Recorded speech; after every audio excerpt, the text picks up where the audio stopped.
Good afternoon, and invite you all to come and take your seats. And I'd invite Pilar Gateman, the Archdeacon of the Diocese of Calgary, who's been heading up all of the local arrangements for us here, and she has some important announcements about how you're going to leave here. Well, hello. So I have actually one thing to ask you about the dinner. There was an email that Brian sent out. Thank you, God, for Brian. So if you are not attending the banquet, come and see me. I wore bright pink on purpose. So if you're not attending the banquet, we have no tickets. So the only way we're going to get a ticket for you is if someone hands one in. And you have to eat the meal that they handed in. So, sorry. So if you want a ticket, please come see me and you don't have one. Or if your lanyard didn't have it, but you're actually on the list, supposed to be on the list, come and see me. If you're not coming, bring me your ticket. Okay? Does that make sense? Okay. For flight times, we have a few folks that are leaving quite early. We have 3 shuttles on Monday morning. One of them is at 6:30 for anybody leaving between 9 a.m.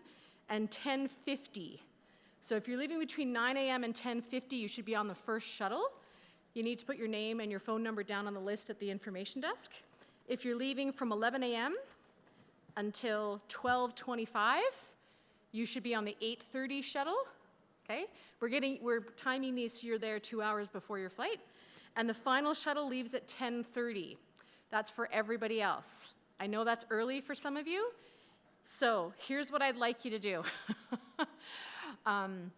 If you are leaving between midnight, Bishop Annie, I know you've already got a sheet of paper from me, but if you could meet me too, I'd like you to try to share that ride with somebody. So if you are Deborah Gill, Annie Itoshat, please forgive me if I butcher your name, I don't mean to. Thank you. Yay. Kenneth Brian, Joanne Hinter, Ellie Freeman Cross, Andrew Azabil, David Bell, Gracie Delaney, Patricia Doreen Dorland. I know some of you are like me, you go by your middle name. David John Edwards, Anne-Marie Fairweather, Roshni, friend, I am gonna just kill this name. Jaya Wardena. I'm sorry, I think I heard a yes. Kathy Lasky, Don Tate, Andrew, you've got a lot of names. Andrew Stevens-Rennie, Bradley Smith, and Winifred Martin. If you're before 9 a.m. basically, but those people especially, come and see me at the back of the room. We're going to arrange a different thing for you, okay? You won't get a shuttle, you're going to get something else, but we're going to arrange something. If you are between 6 p.m., 6:15 or later, there's about 4 of you there, come and see me as well, and we're going to try to get you on a later ride. Does all that make sense? Okay. Thanks. I think that's all.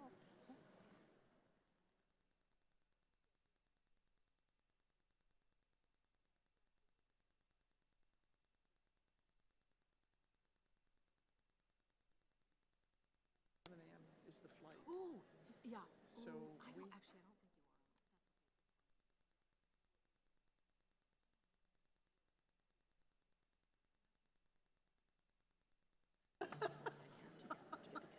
My kids. Something better not to Mom. Yeah, that's what I was thinking. Yes. And then now my youngest daughter. Hey, thank you very much. Pilar, please know that there was an announcement in your email. We've heard that a few people are not getting the emails that Brian is sending out. It is also posted on AnglicanLutheran.ca//today. On the website, AnglicanLutheran.ca/today. So you can see all the announcements about arrangements and logistics. We're going to move to one of our other Ministries of General Synod videos now.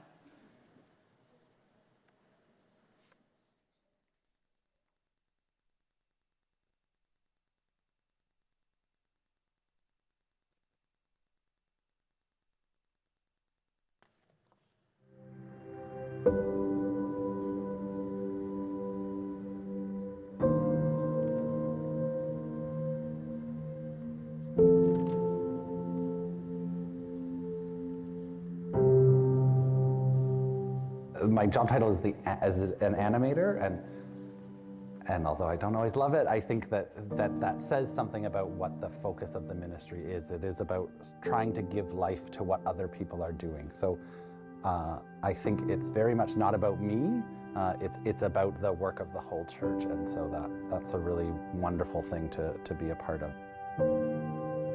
In response to the call of the 2012 Anglican Consultative Council resolution that Andrea has already mentioned, the Global Relations and Public Witness Ministries of the Anglican Church of Canada began a close collaboration to mobilize across the church to raise awareness of and take action on this egregious crime and human rights violation.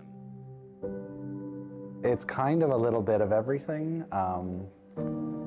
There's a lot of visiting parishes or communities and dioceses, but also sort of advocacy and government relations work and supporting the work of the primate and the Council of General Synod and other things. So it sort of runs the spectrum, which is really exciting. My favorite part is that aspect of getting to go out and see what's happening on the ground.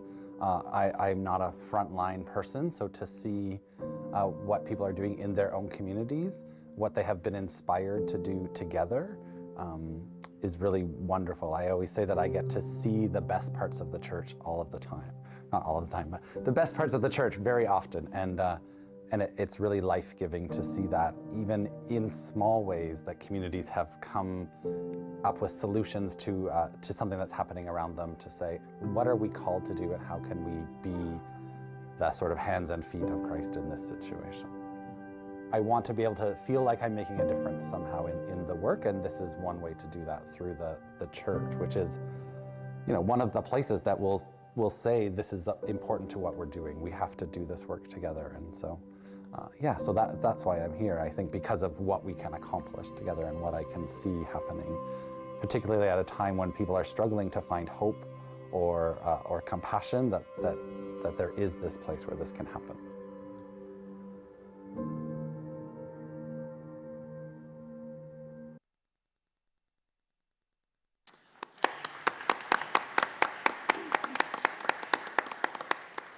And you've certainly heard some of the work that Ryan does through the Anglican Lutheran partnerships, but you'll hear more later this afternoon. I'm going to call on Marnie Peterson to present the Nominating Committee report.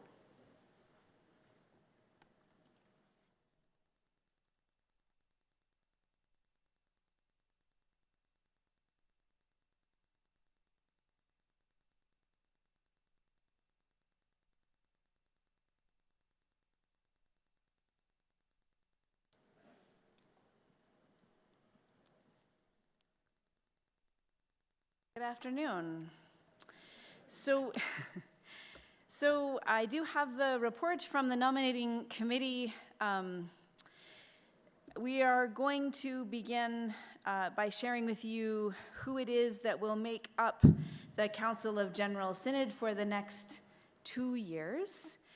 But first, I just want to begin by saying that the members of the Nominating Committee worked really hard and diligently, and I just want to say thank you to those of you who gave up all of your lunch hours and a lot of time to consider the makeup of all of the committees the standing committees and the council ran the elections of the council. We did our best to pay attention to demographics, to the spread of diocese and province, and also genders, just to try and ensure that we had as much diversity filling all of the standing committees as humanly possible. And we will share some of that information with you as well. So just beginning to say thank you for all of the work of the folks on the Nominating Committee this year.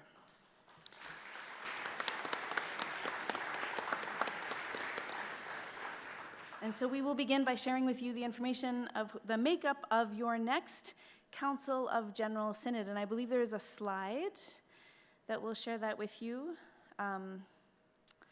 From the province of British Columbia and Yukon, oh, we're not doing that first. Okay, here we are. And I'll just invite these folks to stand so that you can see who they are. So these are the folks from British Columbia and Yukon: the Right Reverend David Lehman, the Reverend Walter Kugara, Sarah Lehman, Andrew Stevens-Rennie, and Charlotte Hardy.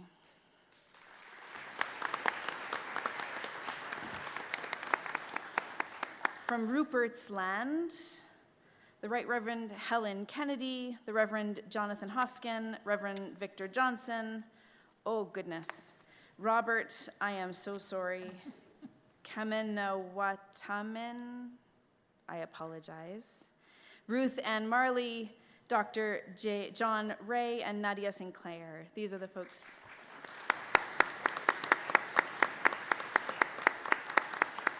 Ontario, the Right Reverend Susan Bell, the Reverend Canon Dr. Stephen Fields, Kim Chadsey, Dorothy Patterson, Adam McNeil.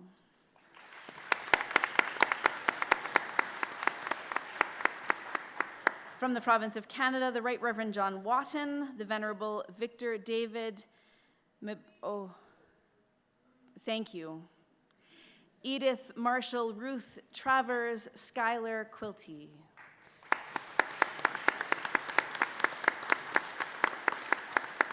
From the Anglican Military Ordinariate, Major the Reverend John Brad Smith, no, Brad Smith, not John, I don't know where I got that from. From the Anglican Council of Indigenous Peoples, the Reverend Canon Dr. Murray Still and Rosie Jane Tailfeathers.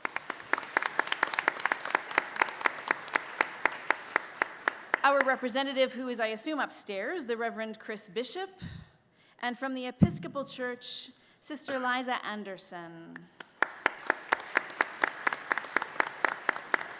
So just briefly, I'll ask all of you to stand just very quickly because you didn't get to stand enough, just so you can see this is the makeup of your council.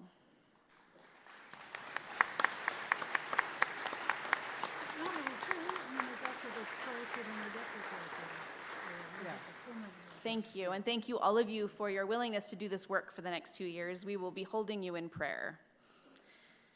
So I want to just briefly share with you the makeup of the folks who allowed their names to stand or for the standing committees. So the total nominations that we had for the work of the standing committees was 70, and I'm not going to read all of this out. I'm just going to ask it to be up so that you can see. Oh, it's teeny tiny. Well, so what we're trying to show you is the diversity of the makeup of the folks who allowed their names to stand. I'm so sorry, it's so tiny. What we want you to know is that we did our best to pay attention to the spread of folks who are in the room and who are in your dioceses and provinces who allowed their names to be, or themselves to be available for this work. We tried very hard, even before we gathered, to send letters out to ask for the names of folks to represent the whole of the body of our church. And I think we are beginning that work, but I think just beginning.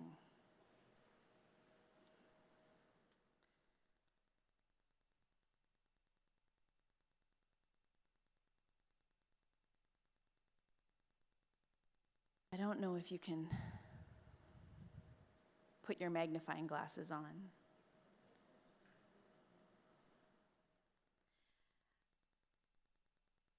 So what I'm going to do now is share with you the slate of the nominations, or the slate of folks that have been chosen for the work of the standing committees. This is Financial Management Standing Committee. Some of these folks will be in the room and some will not. And we have shared with you their names and the dioceses that they are from. So Financial Management and the Pension Standing Committee. Do you want me to read out the names or just let people read? I think you need to read them. Want me to read them out? Okay. please. So financial management, the Reverend Canon Patricia Dorlin from Moosonee, the Right Reverend Anna Greenwood Lee from British Columbia, Canon Dr. Gary Russell from Rupert's Land, and the Reverend Canon Dr. Jesse Zink from Montreal. On the Pension Standing Committee, we have the Right Reverend Mary Irwin Gibson from Montreal, the Right Reverend Jeffrey Woodcroft from Rupert's Land, the Reverend Graham Bocott from Huron, the Reverend Canon Dr. Stephen Fields, Toronto, Kathy Armstrong, Edmonton, and John McBride, Ottawa. For the work of the Communications Coordinating Committee, the Reverend Cynthia Haynes Turner, Western Newfoundland, Jeffrey McClarney, Montreal, Andrew Stevens Rennie, Kootenay, and the Reverend Robert Towler, Huron. For the work of Faith, Worship, and Ministry Coordinating Committee, the Reverend Benjamin Gillard, Toronto, Dion Lewis, Montreal, and the Reverend Stephanie London, Edmonton. For the work of Partners in Mission Coordinating Committee, the Reverend Canon Grace Delaney, Moosonee, the Reverend Antonio Elias, Niagara, the Reverend Canon Dr. Philip Durr, Toronto.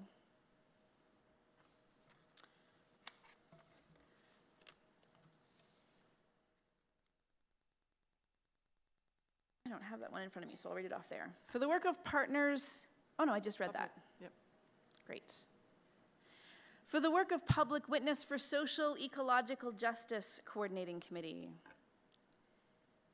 Miriam Blair, Quebec, the Reverend Canon Paulette Bugden, Western Newfoundland, Chris Sorio, Toronto. And for the work of Resources for Mission Coordinating Committee, Valerie Bennett, Montreal, the Reverend Ruth Dancer, British Columbia, and Gillian Doucette Campbell, Nova Scotia, and PEI. That is the report from the work of Nominations Committee, and thank you to everyone who allowed themselves to be available for this work. You have to move it. Okay. I'm just waiting for them to stop clapping. So I need to make a motion to move that the General Synod accept the report from the Nominations Committee. Did I say that right? How do I say that?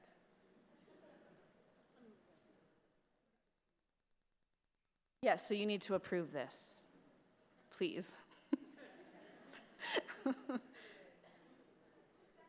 So I need a seconder. It's a motion to Oh. approve, and we have a seconder here. We need a name. Noel. No. Okay, thank you. Calgary, thank you. So there is a motion to approve the slate of candidates for, or the slate in the nominating committee report. It's moved by Marnie Peterson, seconded by Noel Figuera. Thank you. We're struggling with our names today. Is there any discussion?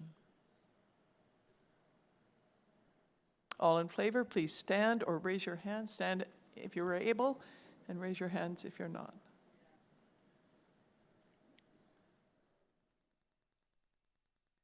Thank you. Those opposed? Thank you. That is carried with great thanksgiving to the nominating committee for the hard work.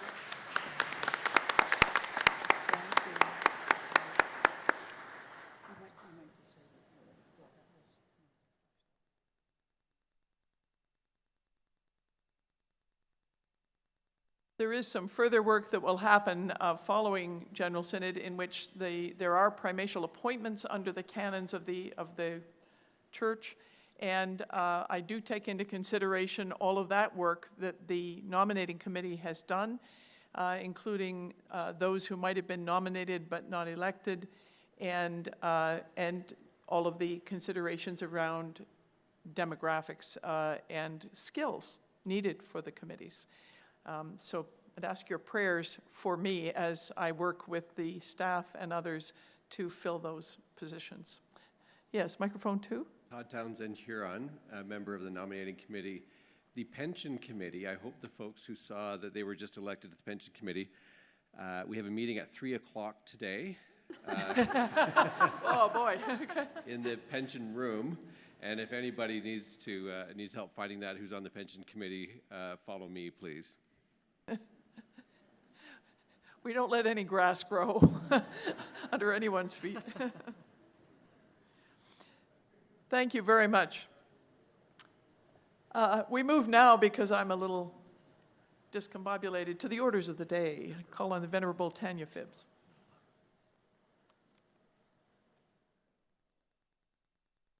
Thank you, Archbishop. I think most of us are at the point where we're not sure what day it is or what we're doing anymore.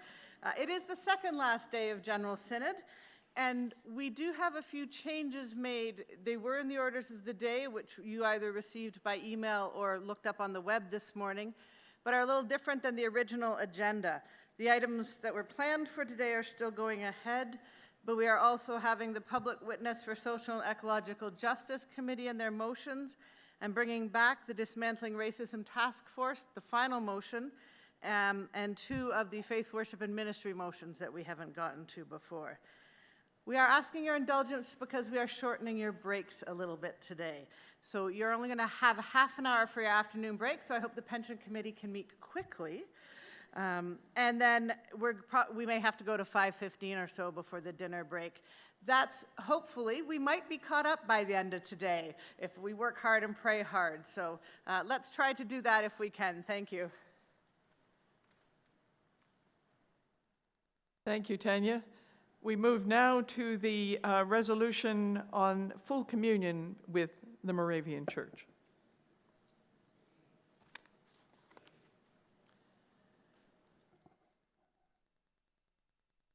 The mover is Archbishop Lynn McNaughton, and seconded by Finn Keesmaat Walsh. Would the mover like to speak to it? No. Would the seconder like to speak to it? No. Could we have the motion on the screen? It's motion A120, A120.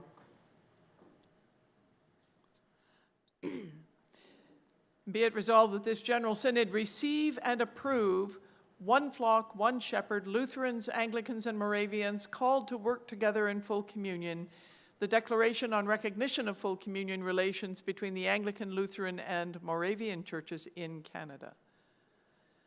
Is there any discussion? Microphone 1. Stephen London, Diocese of Edmonton. I would like to speak very strongly in favor of this motion. In fact, I think it's my diocese that may be affected the most. I believe we have the most Moravian churches in our diocese, and we have a long-time relationship with the Moravian camp going back decades. Our diocese has already been blessed in having these conversations and already having working relationships with Moravian and Lutherans together, and we yearn to make it more official.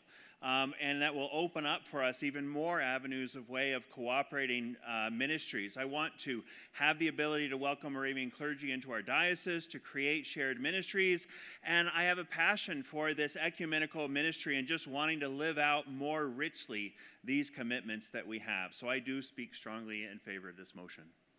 Thank you. Microphone 2. Alex McPhee, Capel. Thank you, Your Grace.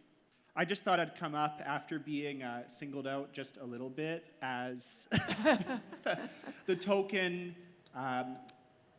former and current Moravian. I did not lie to the Credentials Committee.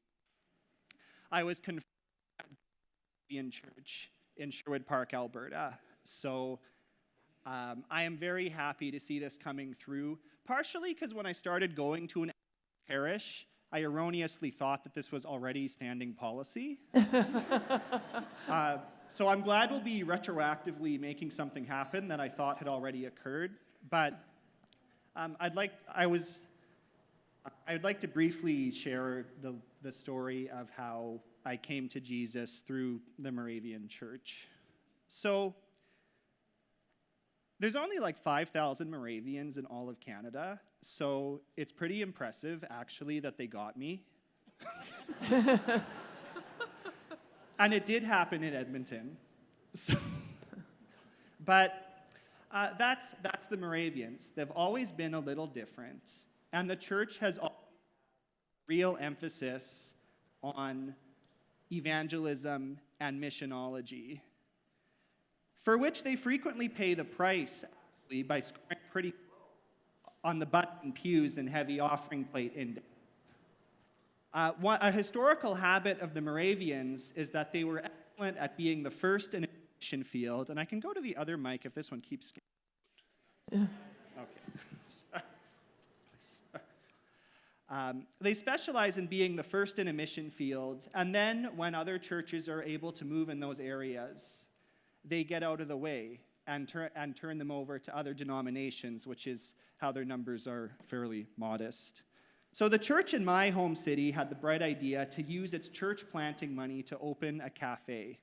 Not a church cafe, not a mission cafe, not a charity cafe. It was actually just a regular cafe.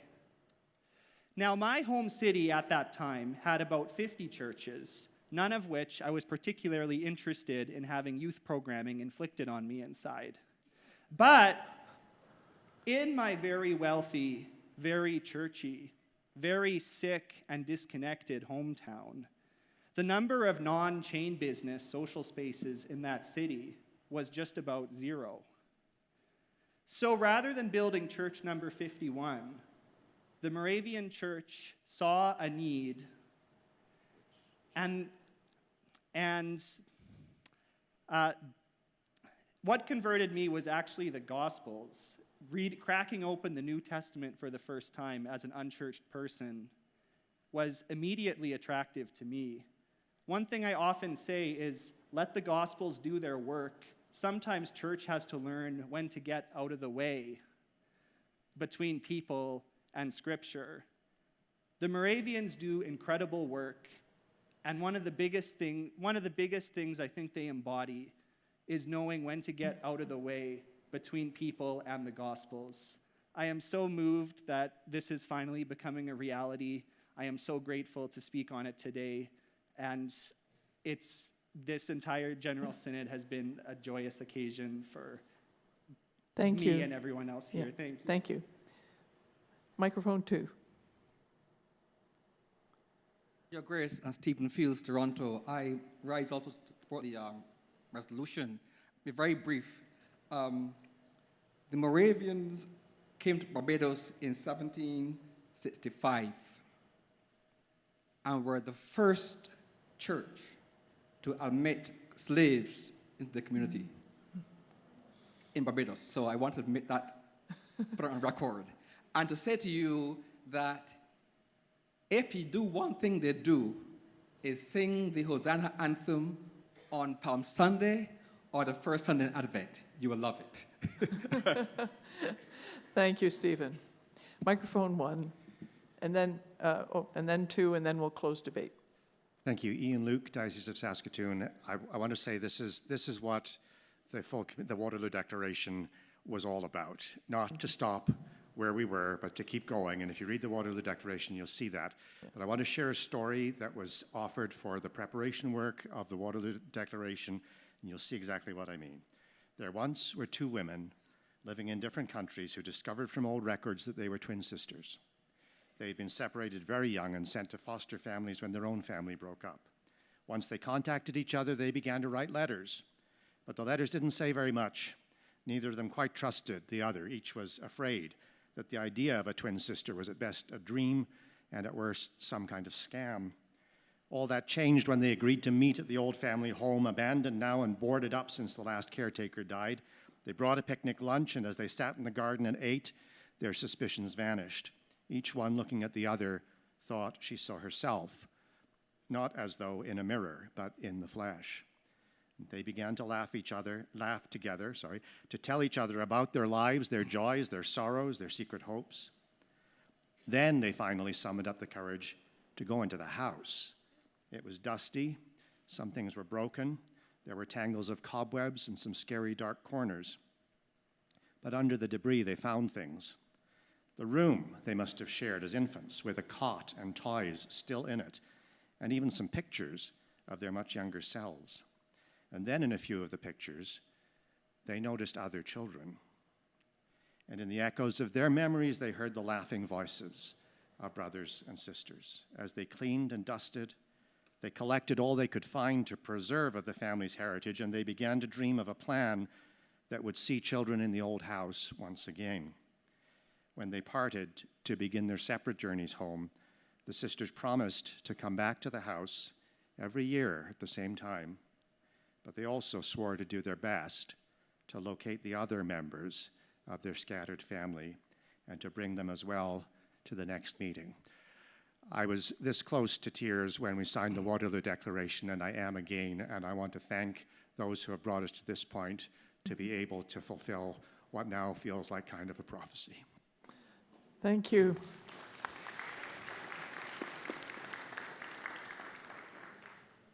Sam Rose, Diocese of Eastern Newfoundland and Labrador. I felt kind of cheated coming to here today to the Assembly, and you're going to say, what's he talking about? Let me tell you now, hold on. We don't have any Lutherans in my diocese. And I said to one of the Lutherans at our table, you know, what can you take away from this assembly? I said, can I bring you home so we can plant a Lutheran church? But we do have Moravians. And the Anglican Church has been working in partnership with Moravian Church in Labrador for forever. But to make this an official communion partnership will be nothing but a joyous celebration, not just in Newfoundland and Labrador, but for all of our church. So I strongly support we pass this motion so I can have full communion, at least with the Moravians, in my diocese. Thank you. It's going to be my joy and privilege to travel with Bishop Sam up the Labrador coast and into Rigolet, where there are Moravians. So I look forward to that. I now ask you all in favor, please rise or raise your hands.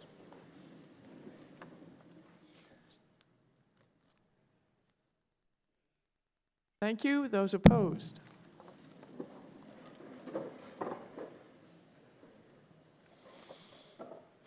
Thank you.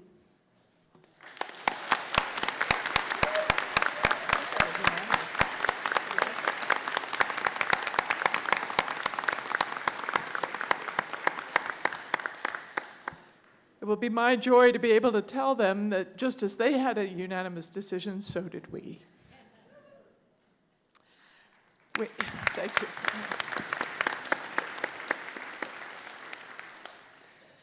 We now move to the public witness and social justice motions, A203 to 205.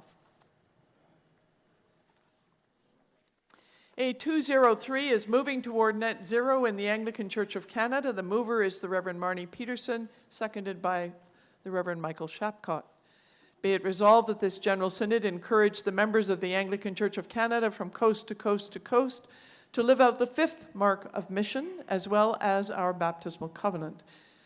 2, to encourage all parts of the church to discern prayerfully which meetings most benefit from face-to-face interaction and with what frequency. Attend to the non-monetary costs of travel, including loss of time, environmental impact, accumulated fatigue, and increased stress. C, ensure where possible that physical meetings are accessible by public transit and, quote, active transit, bicycles, walking, etc. And D, continue to offer ways for people to participate online. Would the mover like to speak to this? Marnie. Oops, sorry, it goes on. Number 3, direct the Council of General Synod to seek to reduce the carbon impact of travel for meetings to General Synod, COGS and its committees when possible by offering online or hybrid options and choosing lower carbon travel as a witness to the rest of the church, and to report on these efforts regularly and to General Synod 2025. Direct the General Synod, or Council of General Synod, to purchase carbon offsets for such travel as is deemed still to be necessary, using offset initiatives of Indigenous communities where possible, and encourage Canadian Anglicans, ecclesiastical provinces, dioceses, and parishes to purchase carbon offsets for their own travel. Is there more? No, thank you. Marnie. So this motion comes from, Marnie Peterson, Diocese of New Westminster. This motion comes from the Creation Matters Working Group, which comes under the umbrella of Public Witness for Social and Ecological Justice Coordinating Committee, and I stand before you as a member of that committee. Much of this has already been put into motion this last quadrennium with the need to meet online during the pandemic, and we want to encourage these learnings to continue. By paying attention to the climate crisis and the impact, particularly of air travel, our hope is that we can encourage people to be intentional about the choices that they make as committees to attend to the work that they have before them. Part of this motion directs the National Church to purchase carbon offsets for travel and encourages dioceses and others to consider purchasing carbon offsets for their own travel as well. We understand that some committees are limited by slow or limited access to the internet, and that it can, in some circumstances, be necessary to travel particularly for more remote communities and for the Indigenous Church in particular, but also for working groups and committees to meet in person to build community and deepen relationships. So we want these choices to be intentional rather than by default. This could be also an opportunity for better resourced dioceses to help with this initiative by purchasing carbon offsets for more remote or less resourced ones. Thank you. Thank you. Does the seconder wish to speak? Michael, yes? Michael Shapcott, Diocese of Kootenay. I'm honored to serve as a vocational deacon in the Diocese of Kootenay. My bishop is over there and is pleased to give me other duties as assigned on a regular basis.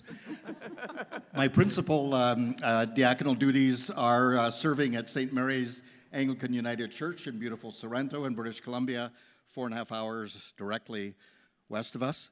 And I also serve as executive director of the Sorrento Center, an Anglican retreat center in the Shuswap.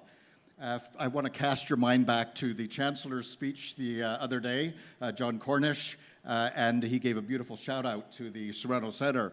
For those of you that have not been to the Sorrento Center, I want to urge all of you to come to the Sorrento Center. So yes, I'm in favor of travel.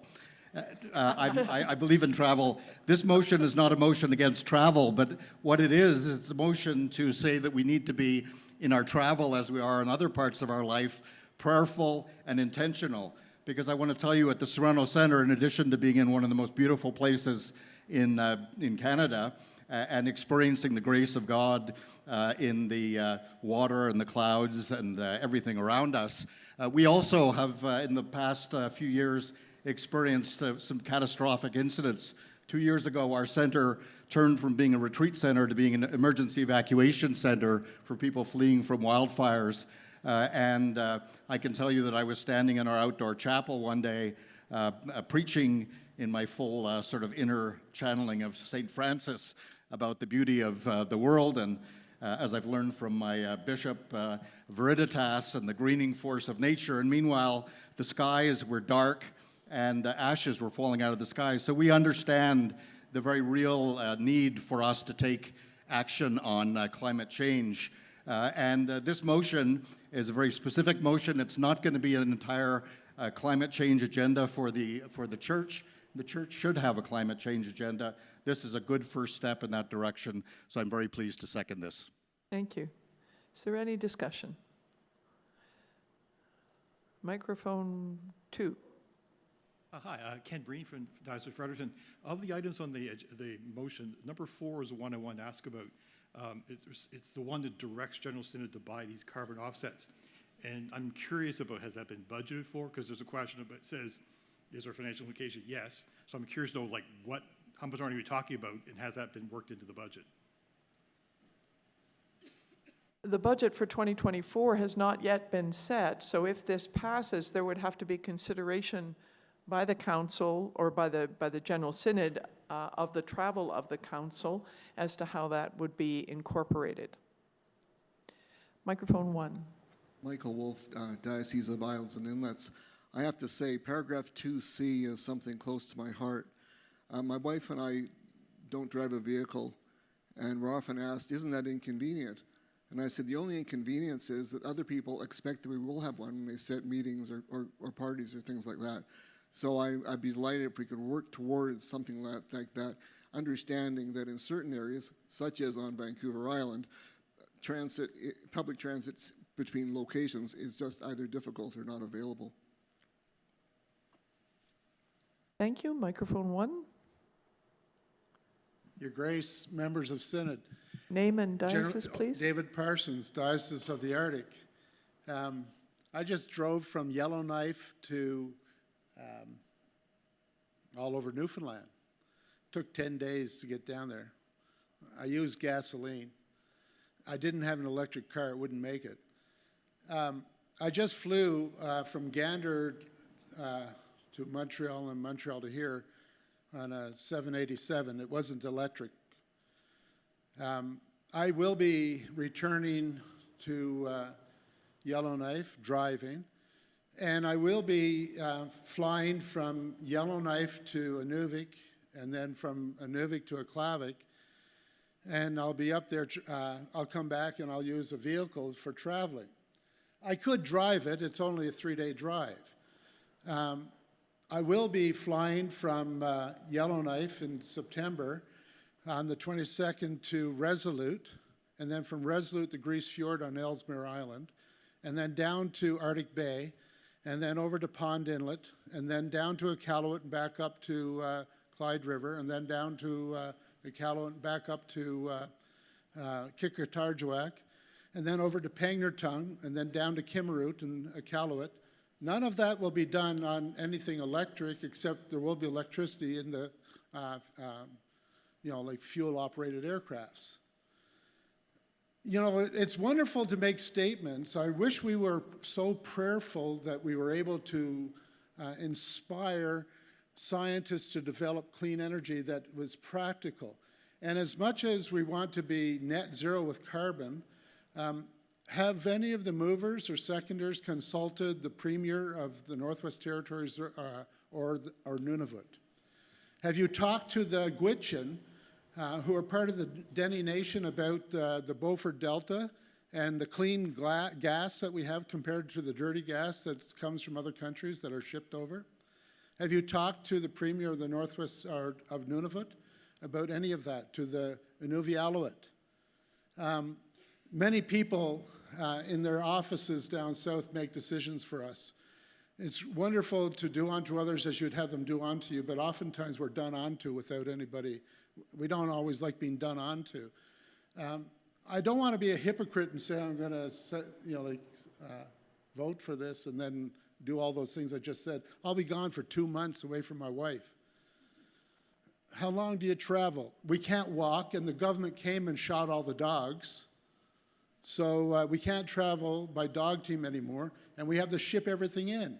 And it'll cost us $500,000 for us to gather as a synod, and we will be flying. God bless you all. Thank you. David Parsons, the Arctic. Thank you. Microphone 2. Your Grace, Philip Durr from the Diocese of Toronto. I totally support this moving toward net zero in all our church activities. In my own parish in Christopher, we plan to have a church expansion of 7,500 square feet before pandemic, and it cost about $3.2 million. But after pandemic last year, we all voted that we want a net zero building. We explore geothermal technology. It will cost another $500,000. We explore solar panels, and the cost is also quite high. But after pandemic, our building costs go up to $5.4 million. It's basically unreachable for us at this point. So not that we don't want to support, but the cost is really high. So it's something that we need to think about. I'm totally for it, but in reality, it's really hard to get there. Thank you. Thank you. Microphone 1, and then one more speaker, and then we'll move to the vote. Andrew Klinkard, Diocese of Niagara. And Your Grace, my apologies, you kind of answered the question about the whether there was, the cost had been considered, and I was kind of on the way up to the mic anyways. But the Expenditures Committee did consider this resolution. We thought under 1 and 2 and sections actually 2 and 3, that there might be possibly with the hybrid model and with the suggestion of public transit and active transit, that there might be modest cost savings beyond what had been in the past. And yes, under section 4, the expenditures committee did consider that, and we thought that the net impact would be minimal, but yes, as Your Grace stated, it would be in a budget in the future, and therefore would be easy to manage. Thank you. Thank you, Andrew. Microphone 2. Thank you, Your Grace, and members of Synod. John Stevens, Diocese of New Westminster. I guess my feeling ultimately is I'm very appreciative of this resolution. Strongly feel that it doesn't go far enough, but we've got to start somewhere. I think if we look around the room at the youth, young people who are gathered here, and the world that they are going to inherit from many of us, we need to be paying attention to how we live in this world and how we continue to destroy this world. We're in a climate emergency, and this, as I said, very appreciative of what this is, but it doesn't feel like an emergency response. So I don't want to make an amendment because I think we'd be here all day long, but what I would encourage is that churches are looking at their own carbon footprint and how to reduce the carbon that is being used, in particular for all of us in Canada, is around heating, but there are many other places as well. So all I would encourage support for this resolution, but also to see it only very much as a starting place. Thank you. Thank you. We move now to closed debate. Oh, sorry, Frida? Yeah. I had asked that was the last speaker, sorry. but I'll give you if you can be quick. Oh, yeah. Very quick. Frida Lepine, Brandon Diocese. I can't vote for this because of B, C, and D. In the north, we have to travel by vehicle and airplane and winter roads with skidoos or whatever. And then there's some communities that don't even have the technology yet, like to be able to be online. In many of our communities, the only ones that have internet access are the RCMP, the schools, and the nursing stations, and maybe the conservation officers. Others, like even in my own hometown, which is only 100 kilometers from Thompson, you see kids standing outside the nursing station so they can get on the Wi-Fi.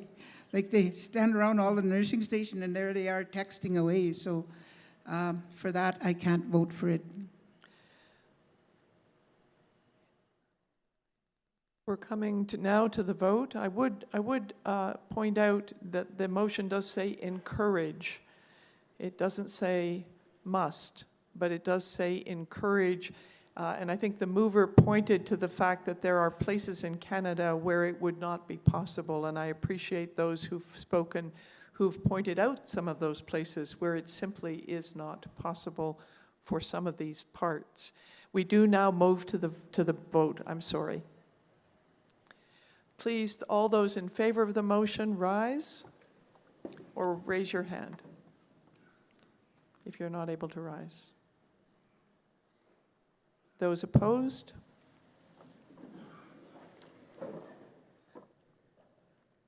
Okay, thank you. That is carried. We move to A204, addressing the climate emergency. It is moved by Bishop Susan Bell and seconded, I know I've seen it here somewhere, seconded by Finn Keesmaat-Walsh. Your Grace and members of Synod, my name is Susan Bell, and I am the Bishop of the Diocese of Niagara, where the sun always shines. It is my pleasure and indeed my conviction to speak to Resolution A204. Will you strive to safeguard the integrity of God's creation and respect, sustain, and renew the life of the earth?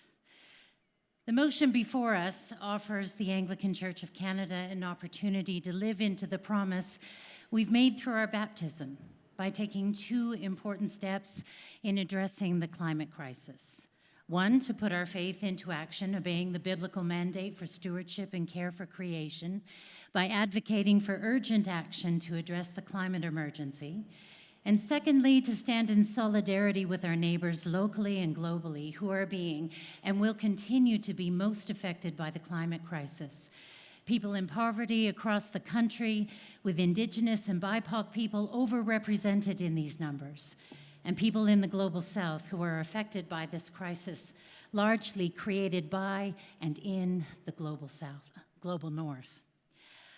I've been told time and again by politicians and leaders in the climate movement, including Green Party leader Elizabeth May and renowned climate scientist and Christian Dr. Catherine Hayhoe, that voices from faith communities are not only respected, but they are essential in the advocacy needed to change the direction of this crisis.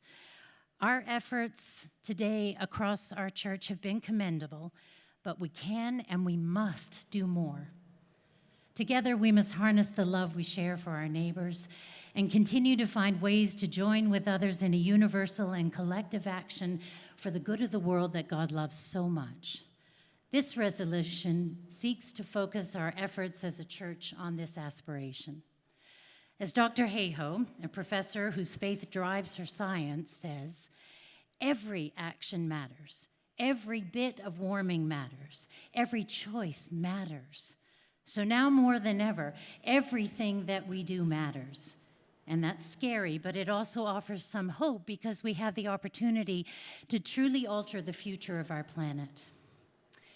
In the Diocese of Niagara, we have a group of gifted and dedicated people who pray, educate, advocate, and act under the name Climate Justice Niagara. And we have a partnership with the Diocese of Montreal. We're striving to faithfully respond to the local and global realities to the climate crisis through the Net Zero Churches Initiative. Together, our two dioceses have developed a website, zeroemissionchurches.ca, that endeavors to share information and tools to assist parishes in addressing the realities of our own emissions. Already, 10 Anglican and Lutheran dioceses and 1 Roman Catholic diocese are on board. The resolution before us would see that all our parishes are encouraged to reduce emissions using a science-based target, and it is possible. And the thing is that some of the sports are already in place to do this through this partnership. This resolution also calls for us to examine our investing approaches, considering people, society, and the environment as important as financial performance. As I often say, money is just money until it meets mission. And it's crucially important that the resources God has provisioned us with are being used in ways that help create new and innovative solutions in response to the climate crisis while seeking to safeguard the life of God's creation. This resolution also calls for Christian witness to our communities at large, publicizing our efforts in order to demonstrate our commitment. As one example of what this might look like, there's the Communion Forest Initiative, which our General Secretary spoke about the other day. This movement, and we hope and pray it really does become a movement across our church and our communion. The Communion Forest Initiative aims to help preserve existing forests, wetlands, and grasslands while planting in partnership the forests of the future. With humility, and in partnership with Indigenous peoples in our land who have much to teach us about true stewardship of the beauty with which we've been entrusted, and with God's help, we can be part of this movement. And if I may, Your Grace, I want to add a personal note. Folks, the work I do, the witness I profess on this issue is not now for myself. It is for my children, my future grandchildren, and all the young people of our church. They will not easily forgive us if we do not engage and engage deeply in this existential crisis. Thank you. Thank you. Does the seconder wish to speak? No. Any discussion?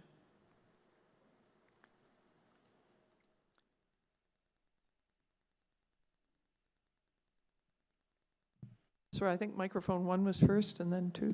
Your Grace, David Parsons, Diocese of the Arctic. I rise to speak in favor of this motion wholeheartedly. 50 years ago, I gave up my life, left Labrador. I'm glad that we joined with the Moravians because that's who I was raised with. And they had the Bible 200 some years ago, a little plug there, in Inuktitut, I mean. But I said, God, I'm giving up my whole life to follow you. And just a few months later, I was working with some other hippies in Kamloops at the recycling center and learning about recycling. We've just spent $100,000 to put Toyotomi oil heaters into some churches and rectories. You can ask Bishop Lucy Netzer how efficient they are. If anybody goes on Google, look up Rosemary Kaptana about climate change and documentary. She did a documentary in 1992, if I'm not mistaken, about Banks Island. And we had a lake just disappear as the ground melted. I also want to apologize. The last time I got up here, I was a bit passionate. I apologize. I sometimes come across, I'm shaking here right now even. But we bury a lot of people. And it used to be you dig down and it would be there. Trying to plant potatoes, you pile up more food, more dirt, so you can have, but from there it's permafrost. I've seen it now like this, having to jump down in a grave to bail it out. Yeah, we need to take care. That's what that's what God said. I put you there to be stewards of the earth. And so we need to be taking the best care we can, looking, and like I said earlier, praying. God, I would love to see, I've been praying for years, Lord, that the scientists who are working to create fusion, is it fusion or fission? I'm a little bit ignorant. But we need, so I support you, Bishop Bell, in this motion, and whoever else, Ms. Walsh. Yes, I'm in favor of this, and we're doing the best that we can. We use solar all over the Arctic. We get more light than darkness, but we really need to take care. I want to see the great-great-greats, grandchildren, be able to live here. And just remember, one of the blessed things, which even though it was terrible during COVID, was all of a sudden skies were clearing. Thank you. Thank you. Could I ask apologize that again for being so crazy. Could I ask that we have the second slide shown so people can see the second part of the motion? Come to microphone 2. Thank you, Gary Russell, Rupert's Land. I want to discuss a concern, which is in no way a complaint. I am 100% behind this resolution. We have to do it. But I want to talk about emphasis, because I see the language of climate crisis. And yes, indeed, there is a climate crisis, but that's not what we're all about. I don't think we should be going wholesale into the popular movement, the popular environmental movement that talks about nothing else but the climate crisis and how we're going to go down and how we have to save ourselves. I want us to put the emphasis on number 2, which is talking about the integrity of God's creation. I want us to be emphasizing creation care and nurturing God's garden rather than talking about saving our sorry hides from self-imposed destruction. Thank you. Thank you. Microphone 1. And after those that are currently at the mic, we will move on to the vote. My grace, the whole family of God. I am John Rye from the Diocese of Saskatchewan. I'm a him and happy to be a they as well. One of the things which I want to add to this, first of all, is to say, please go and see Bishop Bell's diocese. At Niagara, they have one of the earliest big renewable energy sources at the falls. This is encouraging people inside their church communities. But I want to say that's where you need to start, but you mustn't stop there. You have to look after your peatlands, your transit, your housing, how the food gets to you. For me, our main drag was covered with water up to waist height a week before we came here. 3 years ago, forest fires came within 5 kilometers of my home. This is not something that happens way over there. Al Gore has retired to Florida. Greta Thunberg has her degree from Kelowna. This is something that is here now. It is us. It is not them. It is not the blame game. We are going to be the people who are held responsible. Thank you. Thank you. Microphone 2. Yes, thank you. Joey Royal from the Arctic. I am broadly in support of this. I do have a caveat, which is it sounds like something that would be written in Southern Ontario without a lot of consultation from the North and from Indigenous communities. So here's a little window into the Arctic. In Nunavut, every single community is heated by or is powered entirely by a diesel generator. Before we talk about building environmentally sustainable buildings, we need housing for people. So we're talking just basic human needs here. There's places without infrastructure, solid infrastructure, or drinkable water. So we're talking like basic needs here. And our clergy are like dying on their feet trying to take care of people and bury people. So I am support. We need to take care of the land, yes. But please, please consult Northern and Indigenous people and see what our world is like. Thank you. Thank you. Microphone 1. Yes, Terry Francis, Diocese of Athabasca. I speak in favor of this motion. We are facing a climate emergency. I run a farm in the Athabasca area, and we are starting to see the results of climate change. In the last 6 years, we've only had 1 year that we've had what we would consider a normal crop. We've either been too wet or too dry. We are surrounded by forest fires. We can see what's happening in our country right now, and it's not going to get better, it's going to get worse. We have to treat this like an emergency. We have the technology that we can make change. What we lack is the will to do it. And I agree completely that as a church, we have a lot of influence, and we need to stand up and declare this an emergency and that we're concerned and we want to see action on it.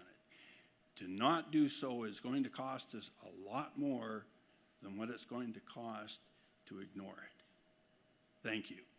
Thank you. Microphone 1. Jesse Zink, Diocese of Montreal. Madam Primate, this morning we spoke about social and ecological justice, and this afternoon we're speaking about climate change, and in between we ate. And it occurred to me as I was listening to this discussion that perhaps food might be a bridge between those two issues. What we eat, how we eat, when we eat, where we eat, where it comes from, all of those are justice issues, and all of those are climate issues as well. Indeed, they are also Christian issues. Eating together, eating with Jesus, and dare I say, eating Jesus, is the very center of our faith. And so I would encourage all of us as we return to our churches, and hopefully to some better food, that we might keep food in front of us and in front of our people and in front of our Christian ministry as we go forward. Thank you. Thank you. We move now to closed debate and vote. All those in favor, please stand. If you're not able to stand, raise your hand. Thank you. Those opposed? Thank you. That is carried. We move now to A205, which is on a subject that was just mentioned, water. Archbishop Chris Harper is the mover and seconded by the Very Reverend Tim Dobbin. Chris, do you wish to speak to the motion?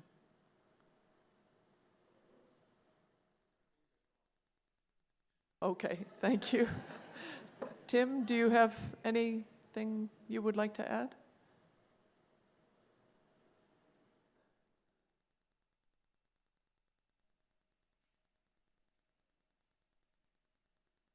Thank you, Your Grace, members of Synod, Tim Dobbin, Diocese of Niagara. Just a reminder that water is not a commodity. It's necessary for life. And as human persons, we have an unalienable right to clean, safe, accessible drinking water. In fact, this General Synod passed Resolution A203 in 2019, supporting the UN Sustainable Development Goals. And SDG number 6 aims to ensure the availability and sustainable management of water and sanitation for all. And the fact that so many of our First Nation communities do not enjoy access to safe drinking water, frankly, is a scandal in a country as well resourced as ours. So we not only need to be talking about advocating for this right, we need to continue walking the talk and building upon the strong initiatives already launched, such as the Living Water Group's partnership with the Pajanicum and PWRDF since 2013. And I'm delighted that a couple of years ago, the PWRDF began the Mishamakawish Water Partnership, and those leaders represent 25 First Nations in Northern Ontario and Manitoba. Those leaders identify clean water as central to their vision of good life for their people.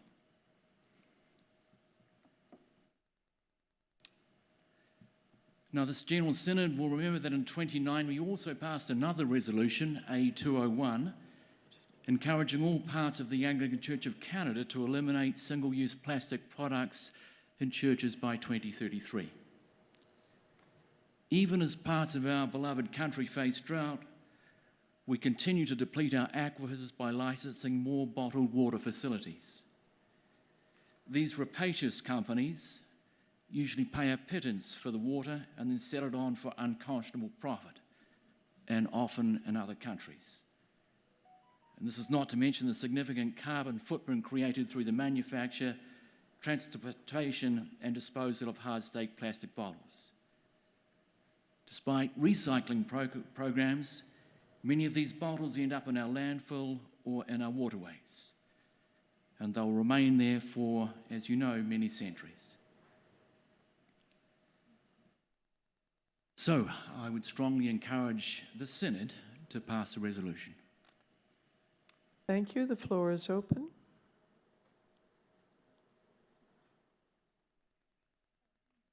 Your Grace, David Parsons, Diocese of the Arctic. My wife Rita and I, after we were married, we started cruising through Europe and other places. We saw all the water bottles, and I was thinking, what's going to happen? That never happened in Canada. Then that Waterton thing happened, and I've taken the moss and wrung it out, and when I'm thirsty for a drink, or you can go down to any little pool. I grew up on the Churchill River. I live on Great Slave Lake, the deepest lake in all of North America. It's terrible that companies like Nestle and others are making a profit, selling us water, depleting the groundwater. Living in Aklavik and most places north of Yellowknife, we have water delivered every day.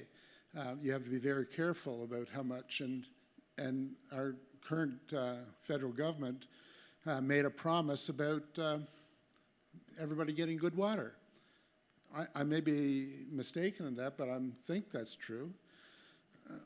I'm really bothered with, and I'll just take this time, with Hydro-Quebec.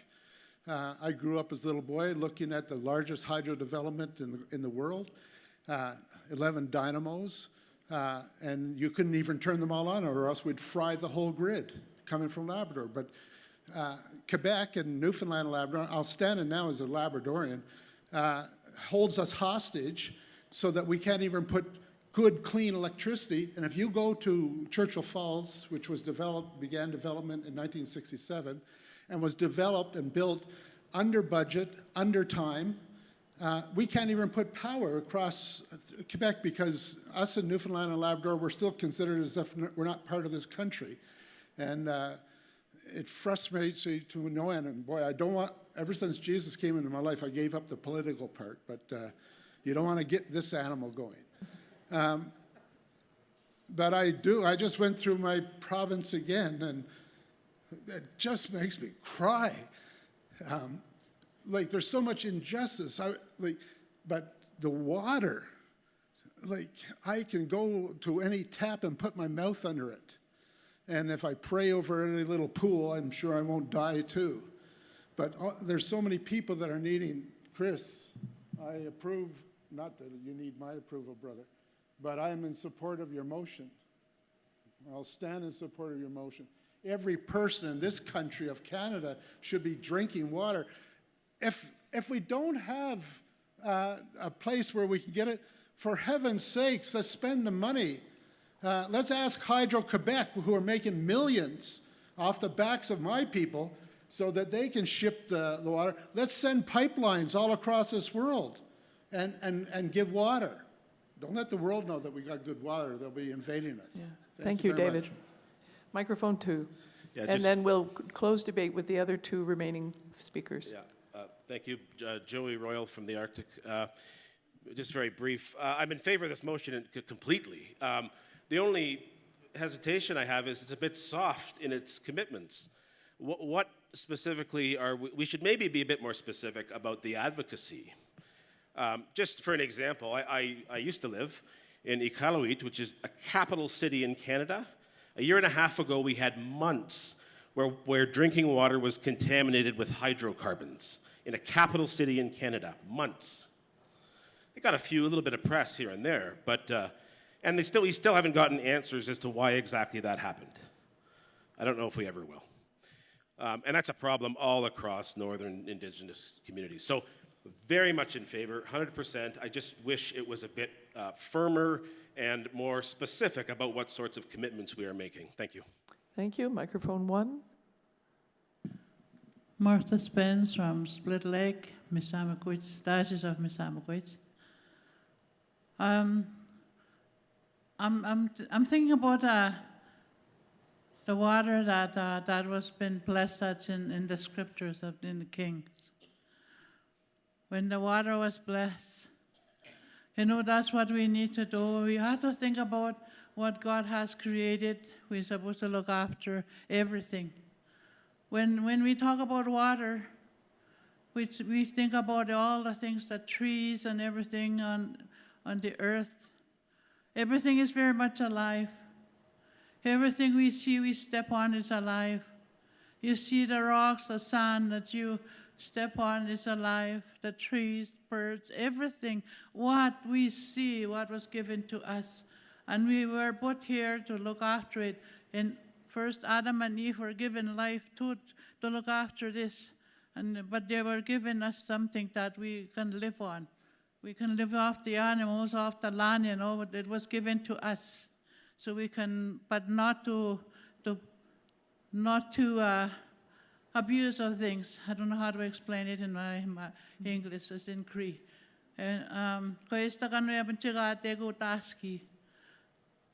Canada today, we call it in our language, we have different languages, Dene, Inuit, in our Cree language, Kaganatahaski, the sacred land. That's why it's called Canada today. It's the most sacred land where we were put to use, to live on. And the water that flows, our water, our river, the lakes, we can't even drink it. Our children cannot even swim anymore. Not many of us could have a swimming pool for our children, and it's very sad. In northern Manitoba, it's the same way. It's all over, like the other one, David said. It's been destroyed, everything. Let us try to remember to pray for everything, because God asked us to pray for and look after things, the trees, just like ours here that we're sitting here are very important. Everyone is special here. We're all special here. We were put here for a reason. And let's just remember all that. If we are going to, listen to God, what He's telling us. To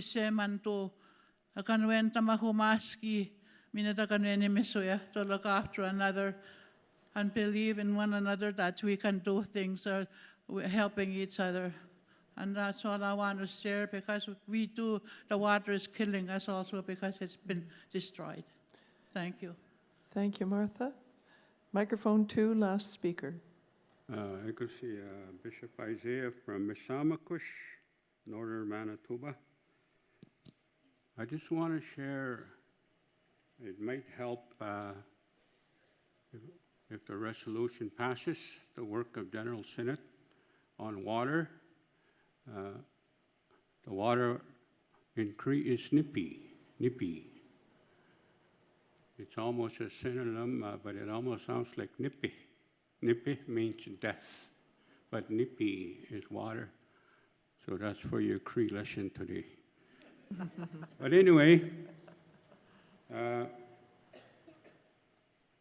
my community of Tataskuya, where the Reverend Martha Spence and I are from, our community filed a claim against the government of Canada.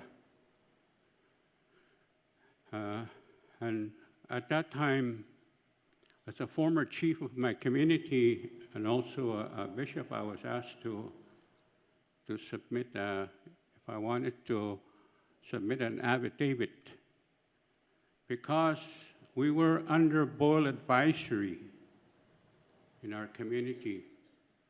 There was E. coli in the system, in the lake. Also at the same time, hydro generation has destroyed our environment. And our people are not even able to swim in the lake where many of our people grew up, because when they swim in a lake, a lot of skin disease on the children, even on adults, and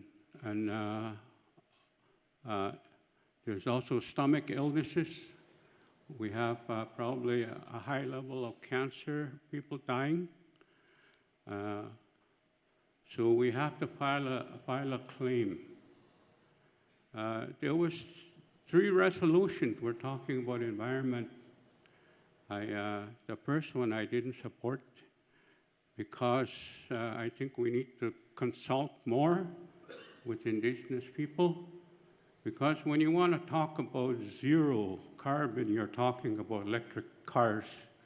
And there's a big movement in our part of the world because of mining. You need mineral to run electric cars, and they're coming into our territory and extracting. So that's one of the reasons. But I commend the big urban centers like Toronto and that to eliminate carbon, because I think that's the main cause of the climate where big populations are. But anyway, this water, I would suggest look up First Nations claim settlement. It has a lot of components there. If this resolution passes, because we are paving a way, and I'm happy that the rest of the Synod is concerned, because it's coming your way. Yeah. Safe drinking water. You want to have safe drinking water, and the other resolution about bottles. In my community, there's water delivery every week. Semi-truck brings in, first they were bringing bottled water like the ones we have, those 500 millimeter bottled waters, spring water, they were bringing those. And then somebody must have heard about this resolution coming out, so they started bringing bigger bottled waters. Larry, can you... So, but they're still plastic. Can you finish your comments, yeah, please? I just want to say that, because this is what's happening.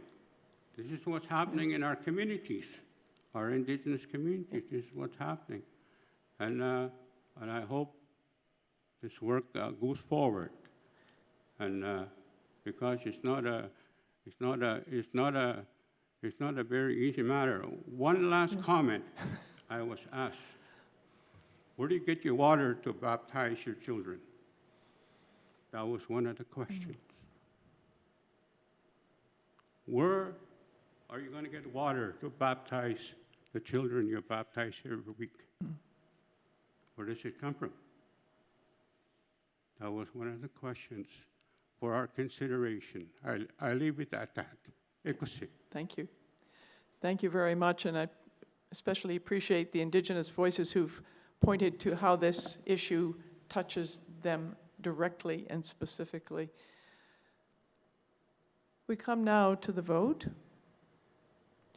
The resolution is before you. All those in favor, please stand or raise your hand.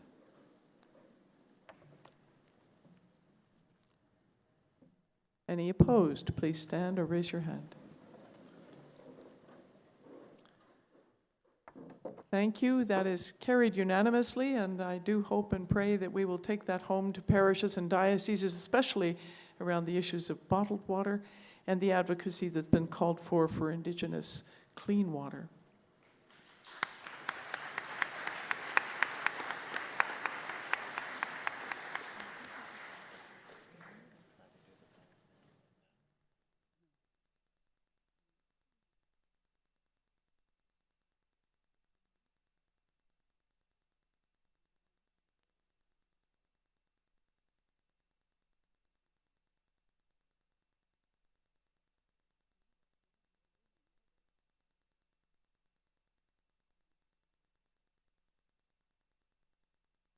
I think the Agenda Committee needs to consult because we've used up the time for this session and we have several resolutions we've not been able to deal with.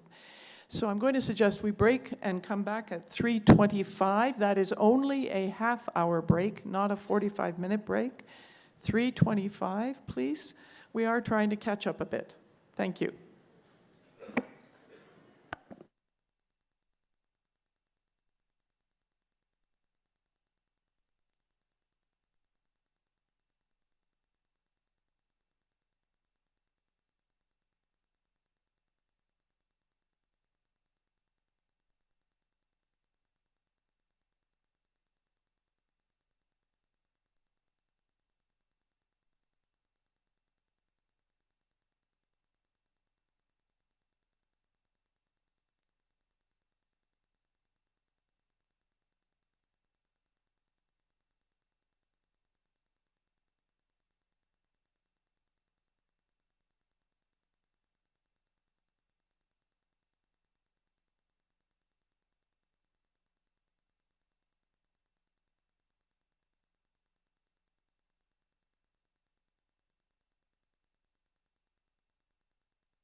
Just encourage you to come on back in and find your seats.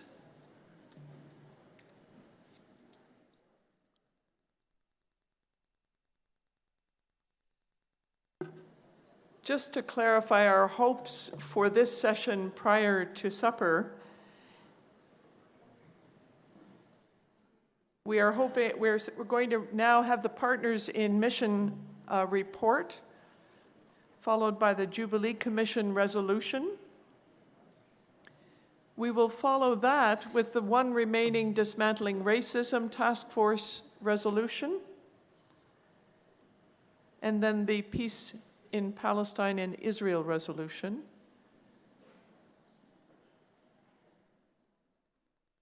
And hopefully we'll accomplish that before 5:15. Please remember that we've postponed dinner by 15 minutes. And there will be, if possible, one more Ministries of General Synod video and one announcement. I'd like now to call on Dr. Andrea Mann and members of the Youth Pilgrimage.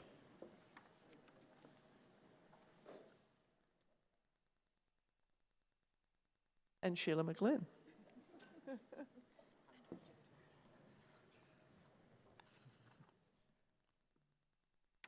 Thank you, Primate.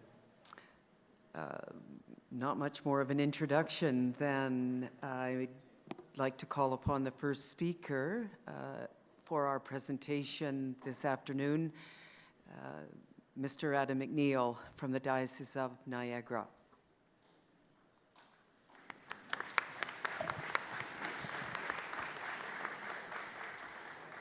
Greetings, members of Synod. My name is Adam McNeil, and I am a youth delegate from the Diocese of Niagara, and I was a pilgrim on the Companions of Jerusalem pilgrimage to the Holy Land in May. 2 months ago to the day, on May the 1st, 19 young adults, ages 21 to 27, gathered from across the church, from every ecclesiastical province and 13 dioceses, at Gate 72 Pearson International Airport in Toronto to travel together to Palestine, Israel, and Jerusalem. We should have been 20 people, but one of us became ill and couldn't travel that day. Thankfully, Melissa joined us in Nazareth 2 days later in good health.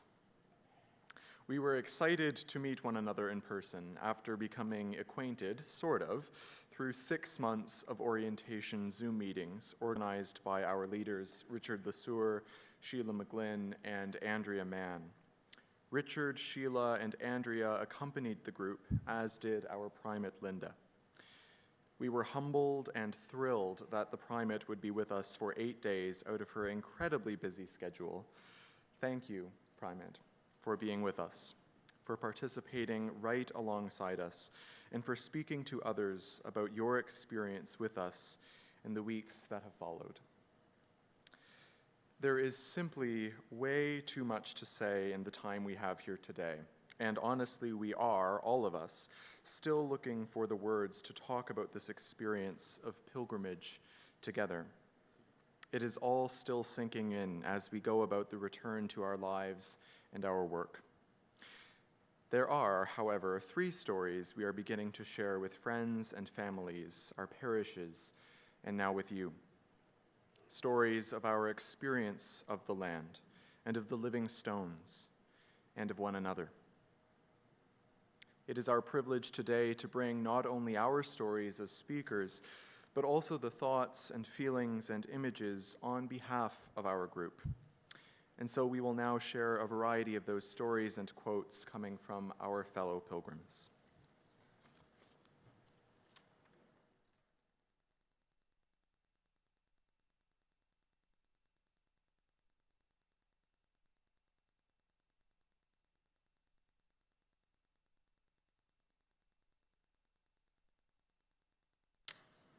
I am Becky Colin, a youth delegate from the Diocese of Nova Scotia and Prince Edward Island, and was a member of this pilgrimage, the land. It is hard to separate out experiences. It's all a whole.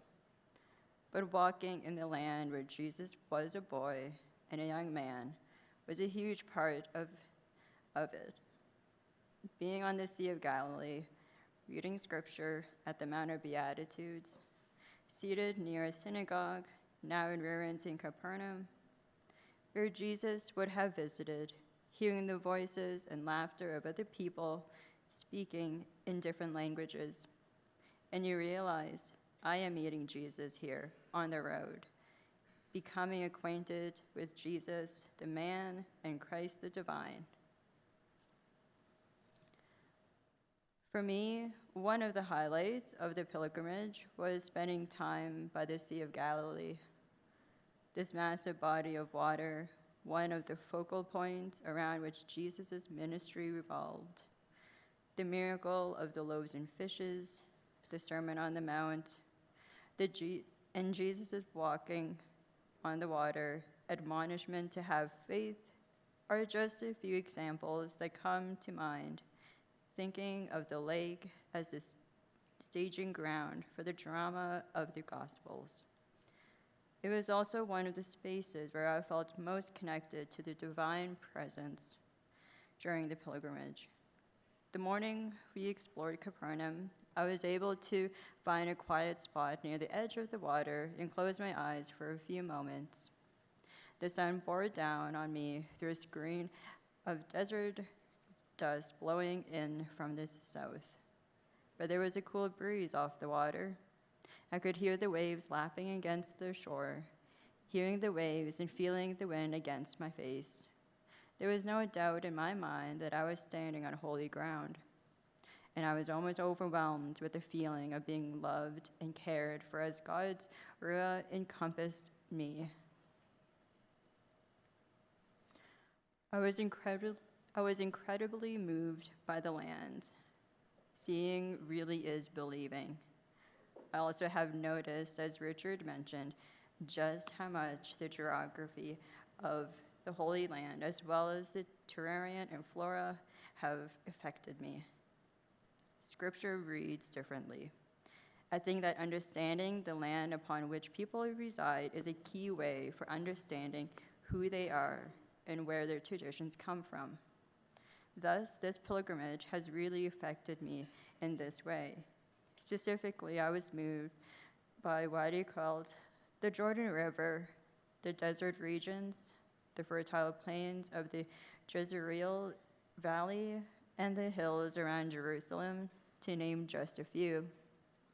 I do really think that one must see all the faces of a land to understand the people who reside upon it and how it has shaped them. I feel very blessed to have experienced the land as well as the people of this land. The land I experienced reminded me of home. The injustices I saw in the West Bank reminded me of home. Hearing stories of the occupation of Indigenous land, of sacred land, reminded me of home. It was a reality check. I believe the Holy Land is important, and we must care for it and its peoples. But this land, where we are now, at home, is just as important. We have a duty to listen here to the peoples of the land, to Indigenous people, and to honor the land. I pray to continue to discern what the land is telling me to do and to share my story. I know this pilgrimage experience is transforming me. As time goes on, I pray I will have an open mind and an open heart to hear and feel God speaking to me here in this place, on this land, and act.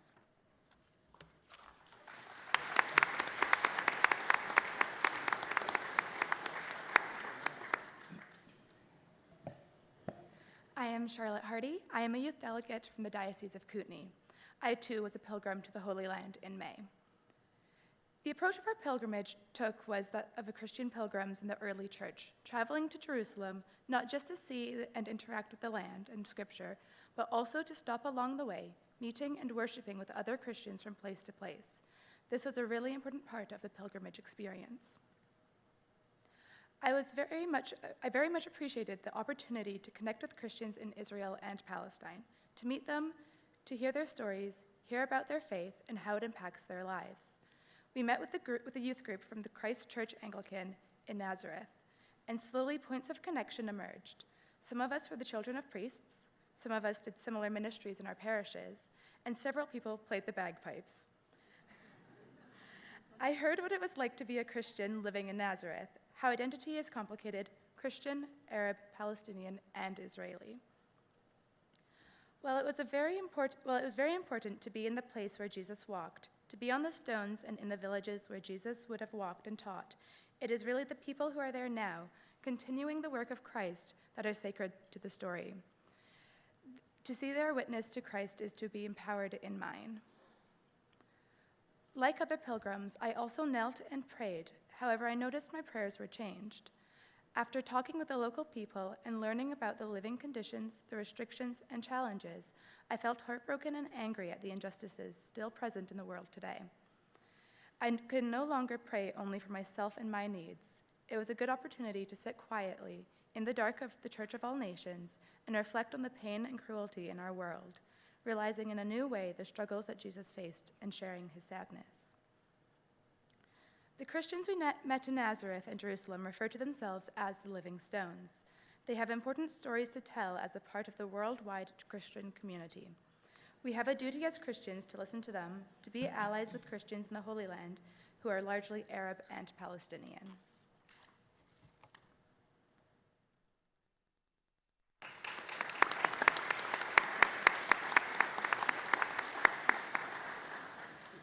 And now stories from the pilgrim community. I imagined Jesus and his disciples having a beach day by the sea. Yes, the Gospels often talk about Jesus needing to escape from crowds onto a boat or into the wilderness, but surely there must have been a handful of sunny afternoons where Jesus and the disciples, many of whom would have been teenagers or our ages, were able to relax by the water's edge, swim out into the deeps, or even splash in the shallows. This image, mythical as it may be, really resonated with me as I spent time with others by and in the waters where Jesus lived, especially as we braved a burgeoning dust storm to splash and float in the Sea of Galilee near our accommodations in Magdala for the night. And another pilgrim shares, I haven't finished processing my experience. I am emotional and can't fit things into words, yet I really want to talk about all of you. And another. This interplay of connecting to my own faith and my experiences with the divine, gospel stories coming to life, and sharing the adventures of pilgrimage with 19 other incredible young Anglicans is paradigmatic of my time in Palestine and Israel. Arriving at the airport in Toronto, I could not have imagined just how wonderful a group of people I was setting off with. Along with the Sea of Galilee, one of the places where I felt God's presence was with the new friends that I made. Our community of pilgrims, unique young people from all across the country, was sacred in a way that I hadn't expected. We laughed together, cried together, ate and drank together, sang together. We are still together. And in the midst of this flurry of experience, Christ has been alive and moving. I came away from the pilgrimage reminded of the holiness of fellowship and my own strong desire to be part of Christian community as an adult. It truly wouldn't have been as incredible an experience if it weren't for the people who I traveled with. I am so grateful to have taken this journey, and especially to have taken it as a young person so that I can carry the memories I have made and the learnings that I have acquired for the rest of my life. I know that there are years of processing and unpacking ahead of me, and I can't wait to see the ways that walking in the Holy Land affects my perceptions, decisions, and reflections for the rest of my life. Now, before we end this presentation with a song together, which I understand words to the hymn has been distributed on your table, allow us to say on behalf of all of the pilgrims, and here we are on the screen, to our parishes and clergy, dioceses, bishops, universities, chaplains, and employers, to our families and friends, to the Canadian Companions of Jerusalem and the Anglican Church of Canada, to those Palestinian Anglicans with whom we met and talked and sang and danced and worshiped and prayed and shared meals, and to our elder pilgrim leaders, Archbishop Linda, Richard, Sheila, Andrea, Joy, and Mo, and to you. Thank you for listening, for your encouragement and support, for your sending, for providing us with what we needed, and more, for being with us on this journey and for welcoming us home. We respectfully ask the Companions of Jerusalem to consider organizing another pilgrimage of this kind for those of us in our 20s who are setting out into adult Christian lives with energy, excitement, questions, hopes, fear, and faith. We are a scattered generation in this church and have so deeply valued every day together, being with one another whom we did not know were also in this church, who share an experience of this church that is different than many of yours, and who so much believe in the wisdom and example of God the Creator, Redeemer, and Sustainer. So I would invite you to stand as you are able as we sing together. Sister, let me be your servant. Let me be as Christ to you. Pray that I may have the grace to let you be my servant too. We are pilgrims on a journey, we are travelers on the road. We are here to help each other walk the mile and bear the load. I will hold the Christ light for you in the night time of your fear. I will hold my hand out to you, speak the peace you long to hear. I will weep when you are weeping, when you laugh, I'll laugh with you. I will share your joy and sorrow till we've seen this journey through. When we sing to God in heaven, we shall find such harmony. Born of all we come together, of Christ's love and agony. Brother, let me be your servant. Let me be as Christ to you. Pray that I may have the grace to let you be my servant too. Thank you.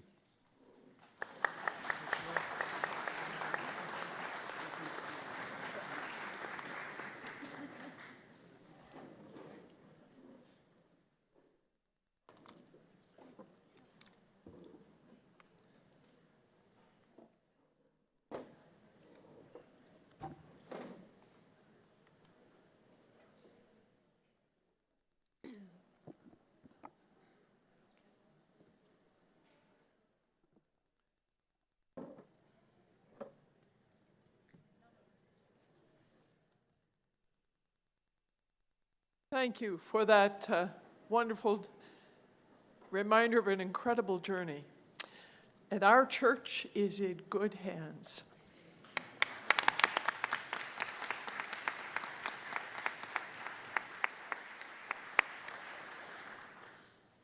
We move now to the Jubilee Commission, and I call on Judith Moses.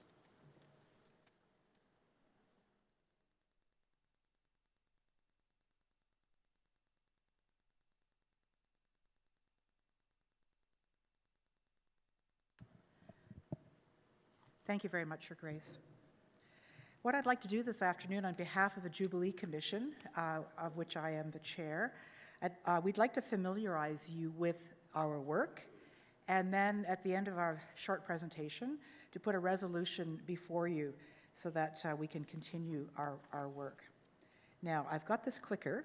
Let me see. Yes. So the mandate, for those of you who are not familiar with our background, the mandate was set out by COGS in 2018 and then affirmed by General Synod 2019. The mandate is to propose a just, sustainable, and equitable funding base for the self-determining Indigenous Anglican Church. We have a large mandate.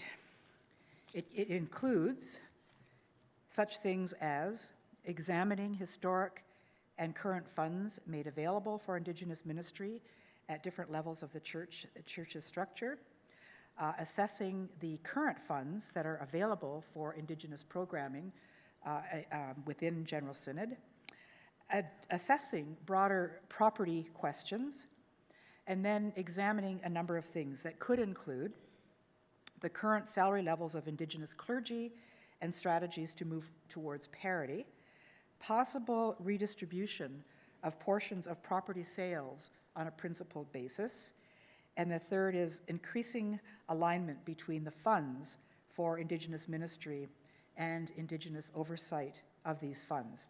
And there was also a provision for a potentially renewable mandate, and that is the subject of our resolution.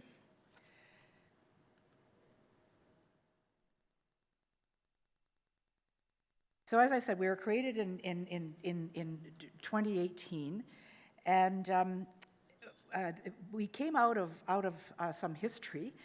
The Archbishop Fred had established a Primates Commission on the doctrine of discovery, reconciliation, and justice. And coming out of that work, it was recommended that the Jubilee Commission be established. So just as a bit of background, that is the genesis of our work. So what the original commission, Primates Commission, hoped we would do, and I believe that the current mandate addresses these.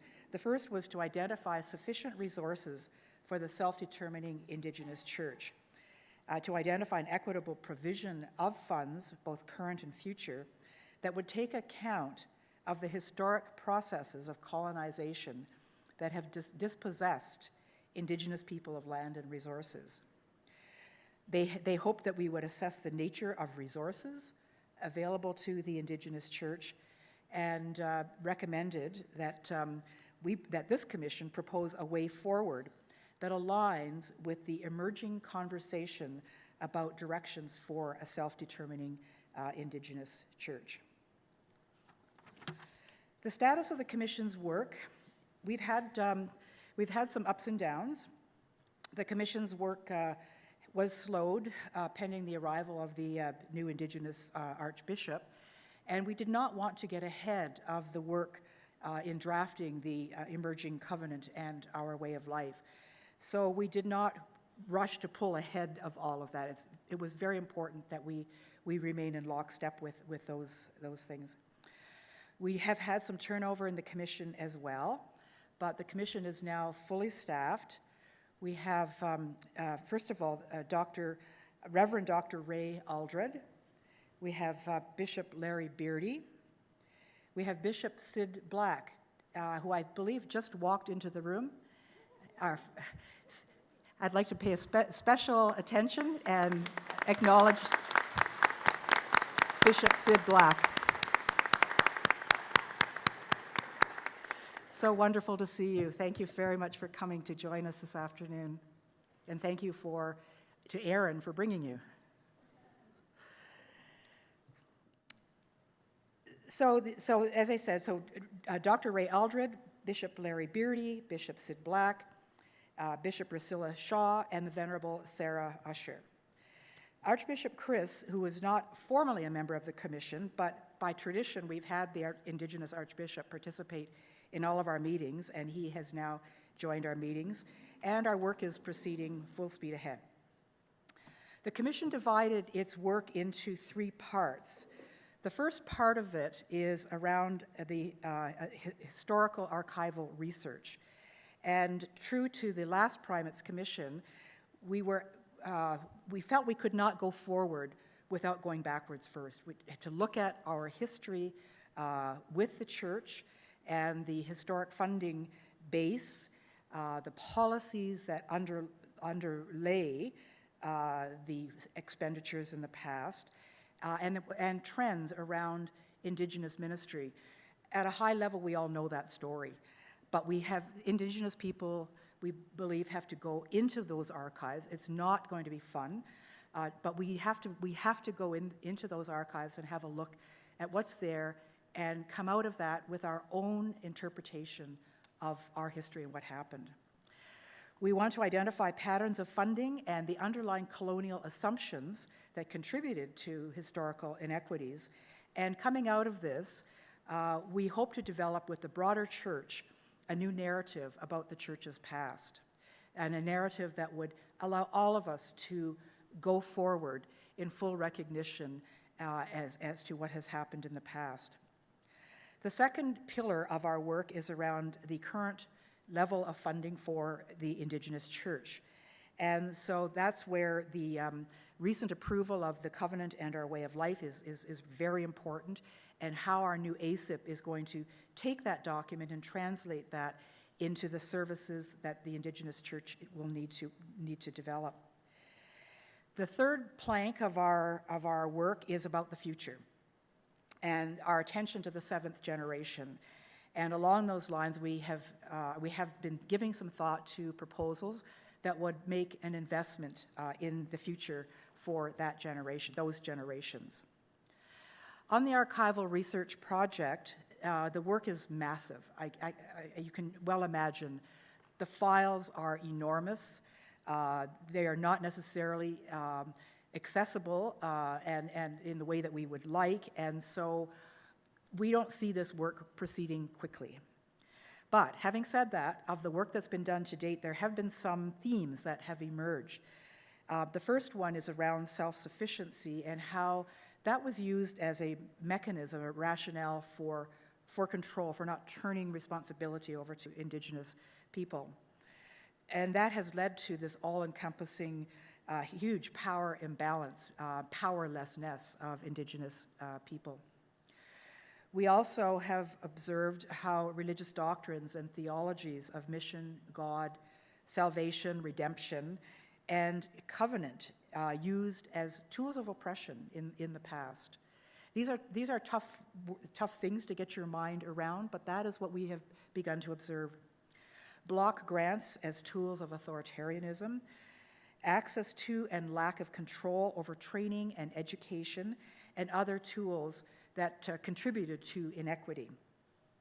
And finally, and to me one of the most important things, is this disregard for Indigenous ways of knowing, where we knew how to raise our children, how to manage our communities, our relationships with each other.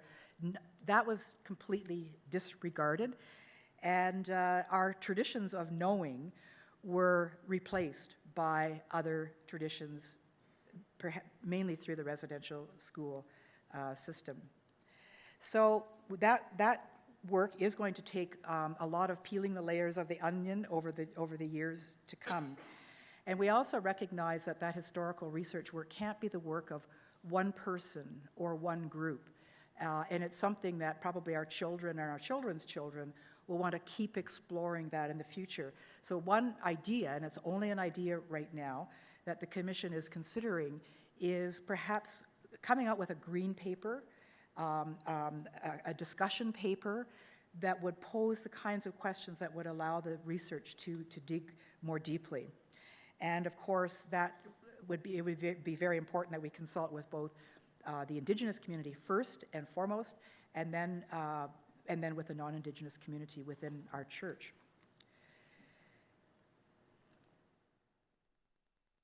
Sorry, I keep forgetting to move this forward. So, I'd like you to take a deep breath and take a sip of your coffee, because we're going to talk about the exciting subject of financial management structures. A principle-based approach is important in managing monies directed to the Indigenous church, that is Sacred Circle. Self-determination includes financial management. The Commission began its work on this front with a series of design principles upon which we then moved forward to develop the kinds of financial structures that we thought would be appropriate for the Indigenous church. The first principle is around achieving self-determination, and that being at the core of reconciliation and healing, and is the overriding goal in building the sustainable Indigenous church, including, as I said, the governance of our finances. The second principle is that Sacred Circle is to be responsible for governance of and financial policy for all monies directed to Indigenous ministry. The third principle was that governing Indigenous church resources must be consistent with the spirit of the covenant and our way of life document, the governing document of Sacred Circle. The fourth principle is that the presiding elder, our Archbishop Chris Harper, under advisement by ASIP, is responsible and accountable to Sacred Circle for managing and administering all Indigenous ministry funds, and to be provided with professional support in his office, and we've called it Chief Operating Officer, but there could be many other titles for that. The fifth principle was that the Indigenous church will receive, administer, and be responsible and accountable for all the funds directed to it. So along with the receipt of those funds is accountability. The sixth principle was that the new Indigenous governed accounts would be established within the Anglican Church of Canada's accounts. So that means within the Consolidated Revenue Fund and the Consolidated Trust Fund that Amal referred to a couple of days ago. So the covenant in our way of life is very clear that the Indigenous Church, Sacred Circle, resides within the Anglican Church of Canada. And so we are proposing that the financial structures be set up within the existing structures, distinct but part of the structures of the Anglican Church of Canada. This is around pension and benefit inequities. And these need to be addressed urgently, and they need to be addressed through the pension committee that exists now, and there is an Indigenous member presently on that committee. Our eighth principle was around donor voice, and we believed it was important that donors have some choice about where they wish to direct donations within funding streams that I'm going to tell you about in a minute. The ninth principle was that existing General Synod funds that are designated for Indigenous ministry and beneficiaries would be transferred to Sacred Circle. And then finally, the 10th principle, non-Indigenous Anglican partnership and reconciliation activities, initiatives, and reparations, or any future liabilities that come out of any of this work would be funded by the broader church, as has been the case so far. So those are the design principles upon which we then proceeded to develop the structure for the governing of Indigenous accounts. So as I said, we are proposing two new Indigenous governed accounts within the General Synod financial accounting system.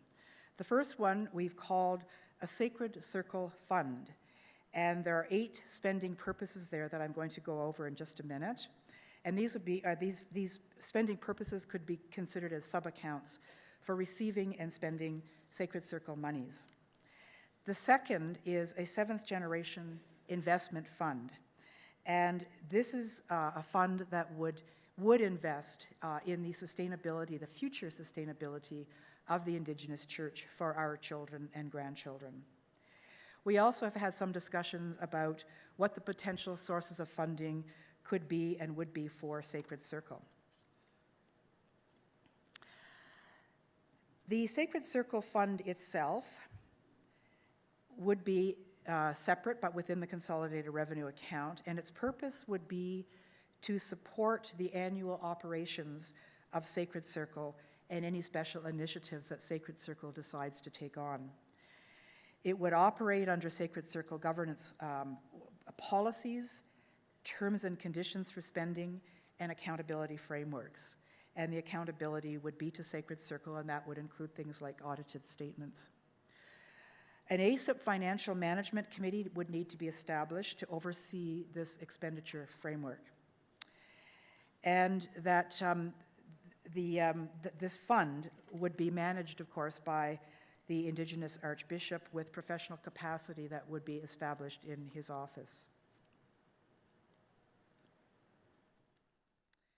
So we came up with 8 ideas. None of these are cast in stone, by the way, because we have a new ASIP and a new Indigenous Archbishop. They will want to look at this, digest it. We did present this to the last ASIP, to the Indigenous House of Bishops, and the Council of General Synod. So these are ideas, I think, mainly at this point.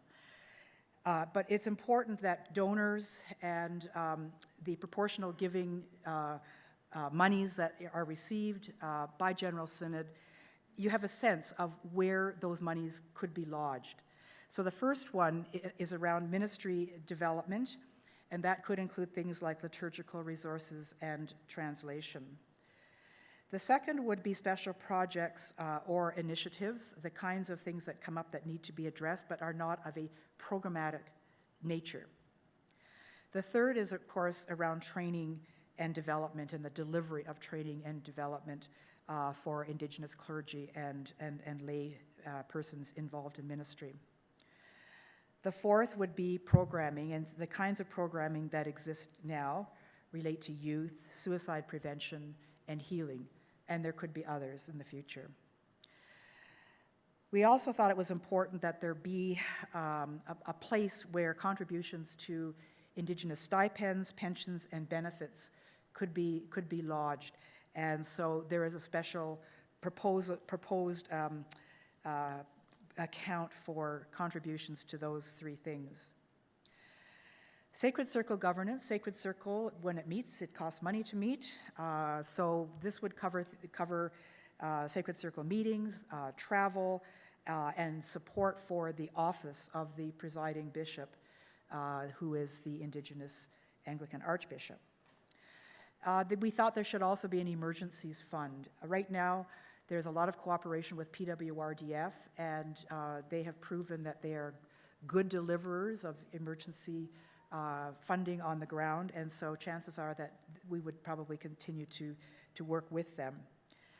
The final area relates to research of the kind that I've just outlined to you, but we also think that there's a lot of urgency to move on this. We are losing our elders' stories.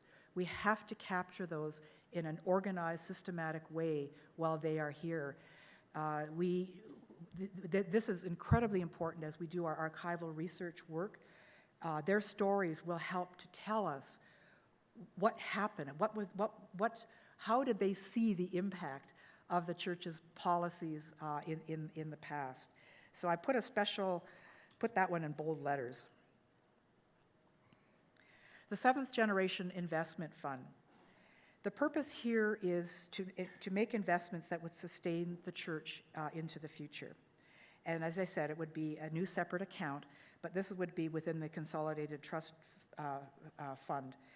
We did receive professional investment advice on this, and we talked about, do we have our own investment fund or not? And the advice that we have received is that there are advantages in working within a larger investment group, namely that the risk is reduced if you're part of a larger fund than if you're a smaller fund, and that it's less costly to be part of a larger fund when you can share the cost of administration. But as I said, we do need to have an Indigenous Financial Advisory Board established that would help to develop policy that would be approved by ACIP, and for example, ethical investment, what are there things that we wouldn't want to invest in? And then that Indigenous investment policy would be conveyed through an Indigenous member of the Financial Management Committee. And as I said, there is already an Indigenous person on that committee. The key source of this money so far is around tithing. And there are a number of dioceses in the country that have passed resolutions for 10% of the sales of church properties to flow to the Indigenous church. We do not, until these accounts are set up, we don't have a way to receive those monies just yet. And I mentioned the 10%, I regard that more as a floor than a ceiling. But we're very grateful for the 10% that has been voted our way. The possible funding sources and partners for the future, the Indigenous share of diocesan proportional giving remains incredibly important to the viability of Sacred Circle. And we encourage the continued contributions in that manner. The second, of course, is some direct funding from dioceses, and as I mentioned, the 10% from the sale of church properties.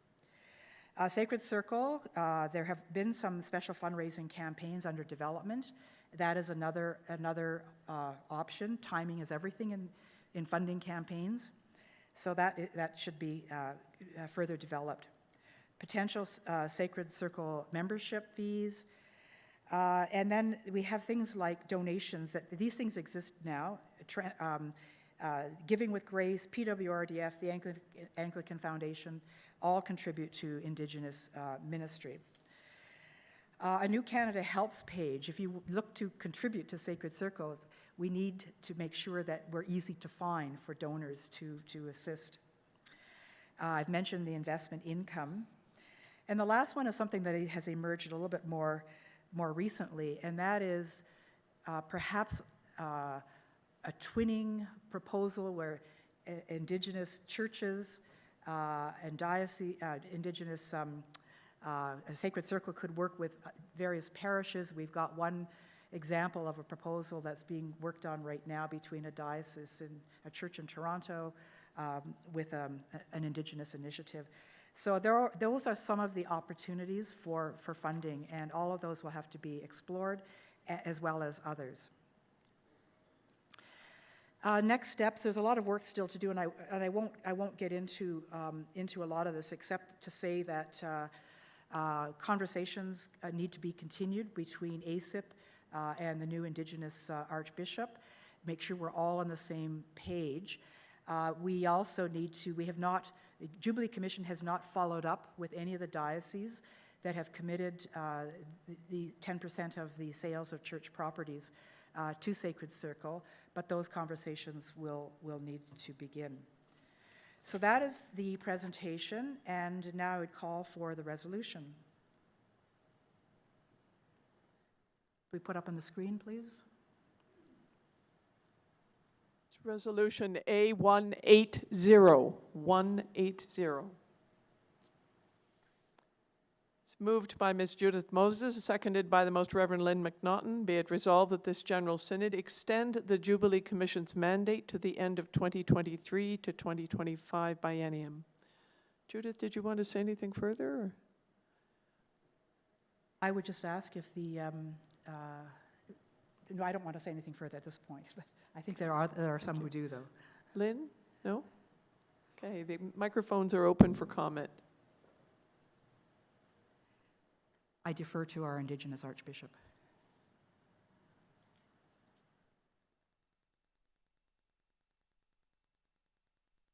Just wanted to take a moment just to speak to this a little bit. I love this presentation because it gives you a little bit of an idea how much we've been going through in a very short amount of time, how much change, transition, and exciting things have been happening in Indigenous ministries. We need to recognize that we walk together in this, when we want the church to walk together with this. Especially we express that at COGS, that we express that also at the same time with much that we've been trying to do here. We are partners in the church. And we see that and we give thanks for all those partners, those parishes that have supported Indigenous ministries, all the dioceses that have already moved towards making through their synods a motion that says that any sale of properties will have a percentile that'll be set aside for the ministry, Indigenous ministries going on ahead. But we also need to make some clarity also at the same time about the archival research project, which the Jubilee Commission has already been working on and everything else like that, but also taking back that which is ours, which is our history. Finding out that which is ours and holding onto it and being able to stand and hold that up and proclaim it. This is who we are. And the only way to do that, especially through the archives and through every diocese, is with the support of all the archivists, as well as all those who work within the synod offices themselves, to recognize the history that we need, our history. And this is oftentimes where we start using those words of our sovereignty and that which is ours, and we're claiming those back. Our history is held both in the National Church Archives as well as diocesan, and we do hope for cooperation, especially as the research project goes ahead. Now, in this motion, it is going to basically speaking again to one thing: us coming together and walking together as one, seeking truth and bringing and sharing it for the betterment of all. So that when we as a church start doing something together, that people will see that there's healing, there is truth-telling on both sides.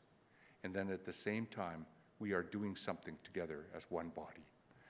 I do support this, and at the same time, I wanted to just stand with Judith and in this resolution. We're asking also a lot of your prayers as we move forward on this.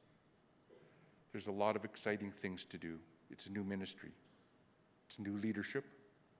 It's a new process. And especially now that when I do my presentation tonight, you'll see that there's also a new beginning. And that beginning is going to take us into wondrous, beautiful steps where we get to contribute back to you, the church, and where we walk together as one. Thank you. Yeah, I understand that the mover and seconder, because this motion was approved by COGS, it has come to us in this form, but the mover and seconder would like to offer an amended version for consideration. So the amendment is being moved by Judith, and I've got the amendment here. There it is, yeah. And you're asking? Actually, it should be moved by Rosie Jane Tailfeathers. Okay, so it's being moved by Rosie Jane Tailfeathers and seconded by Larry Beardy. And seconded by Larry. Rosie, would you like to speak to it, please, at microphone 2? Okay. I'm proposing an amendment to the resolution, and I'll read it. The yellow part, well, I'll read it. Extend the Jubilee's Commission mandate to the end of 2023 to 25 biennium, and that the terms of reference to be amended so that the Jubilee Commission will report to both the Council of General Synod and the Anglican Council of Indigenous Peoples. Thank you. Larry, do you wish to comment? I just want to say,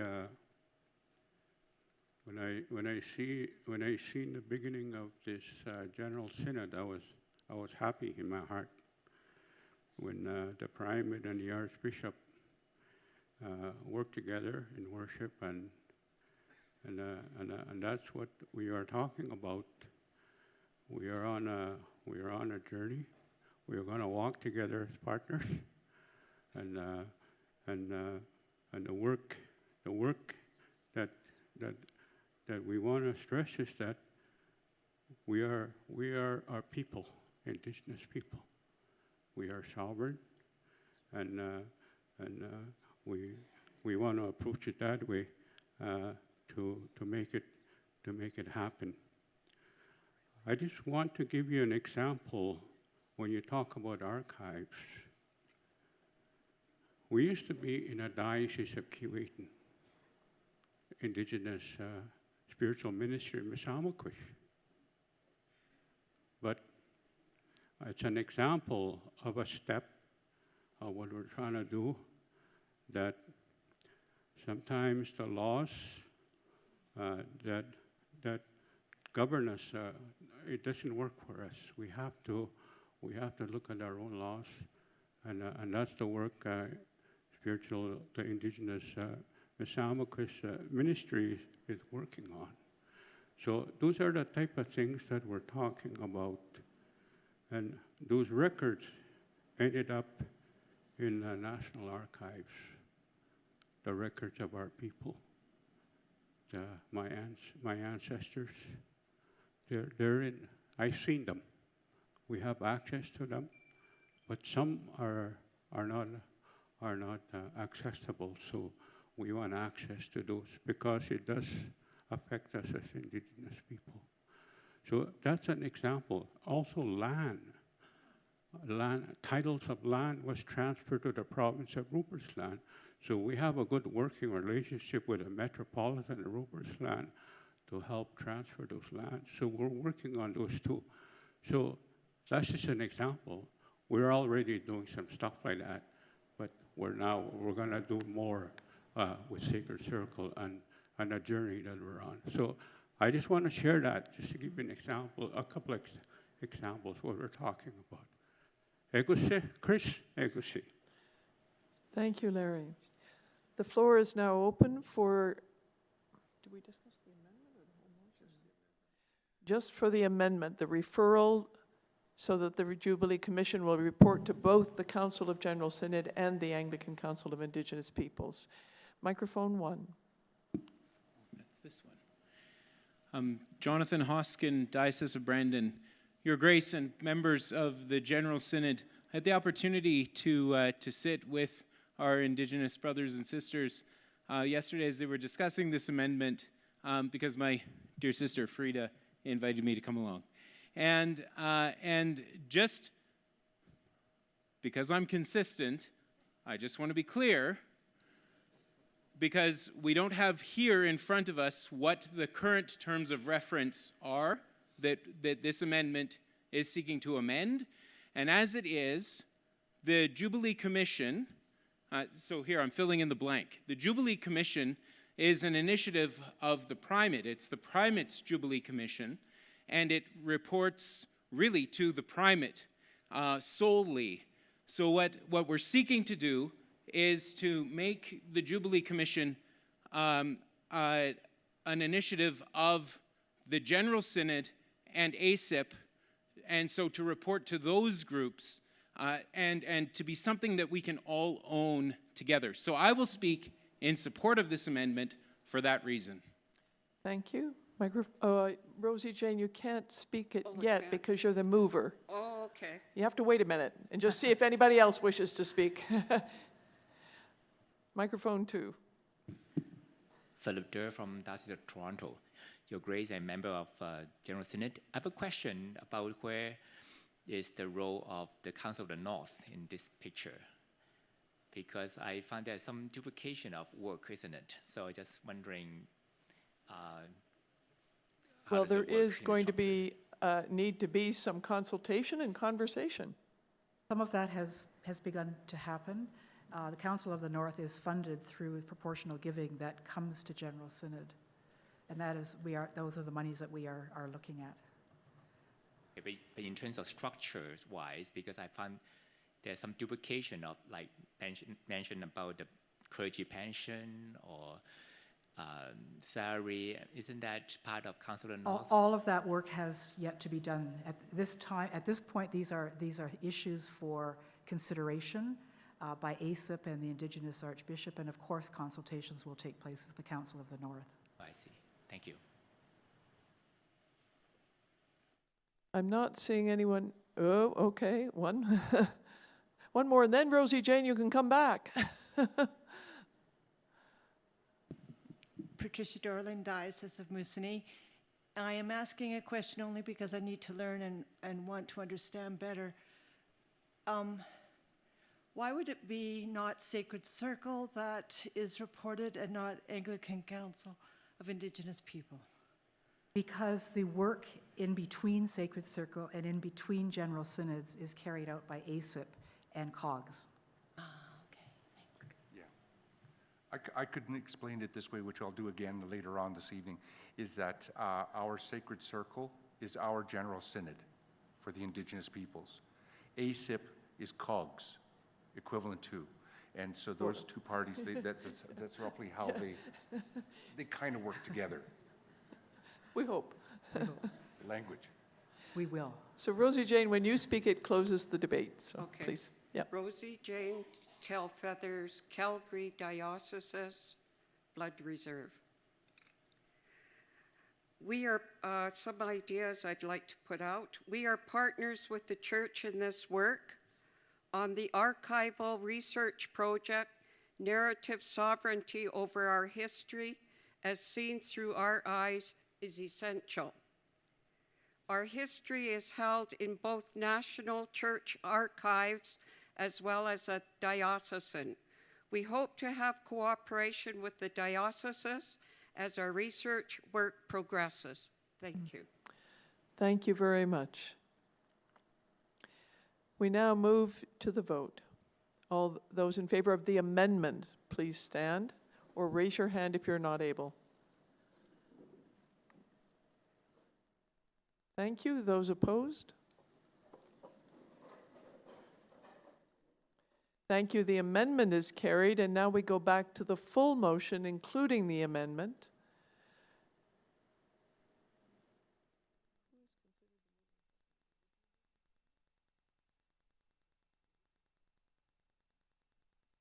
Goes back to the original mover and seconder, which would be Judith Moses and Lynn McNaughton. Do either of you wish to speak? No. Any discussion? Microphone 1. Alan Getty, Diocese of Calgary. I would like to speak wholeheartedly in favor of this motion, but I'd like to bring to attention to the Synod and potentially to COGS and maybe ASIP moving forward, that a lot of what we've heard about this moving forward has to do with our archives. Some of you might have noticed we have an amazing booth out there from the archives and a wonderful person staffing it. But what you might not know is she is the only person working in the archives currently. If we want this to be successful, I think we need to provide the resources and people necessary to reach out to those dioceses where a lot of this information exists. It's not actually in the National Archives. It's in a lot of different places across the whole country. If we want to make sure that our story is not only preserved, but accessible to be told, we need people to work together to make that happen. We need to provide the resources for them to make that happen. And right now, we don't have that. So moving forward, I'd like to ask that we consider how we can support, both financially, but also from a human resource level, our National Archives. Thank you. Thank you. Microphone 1.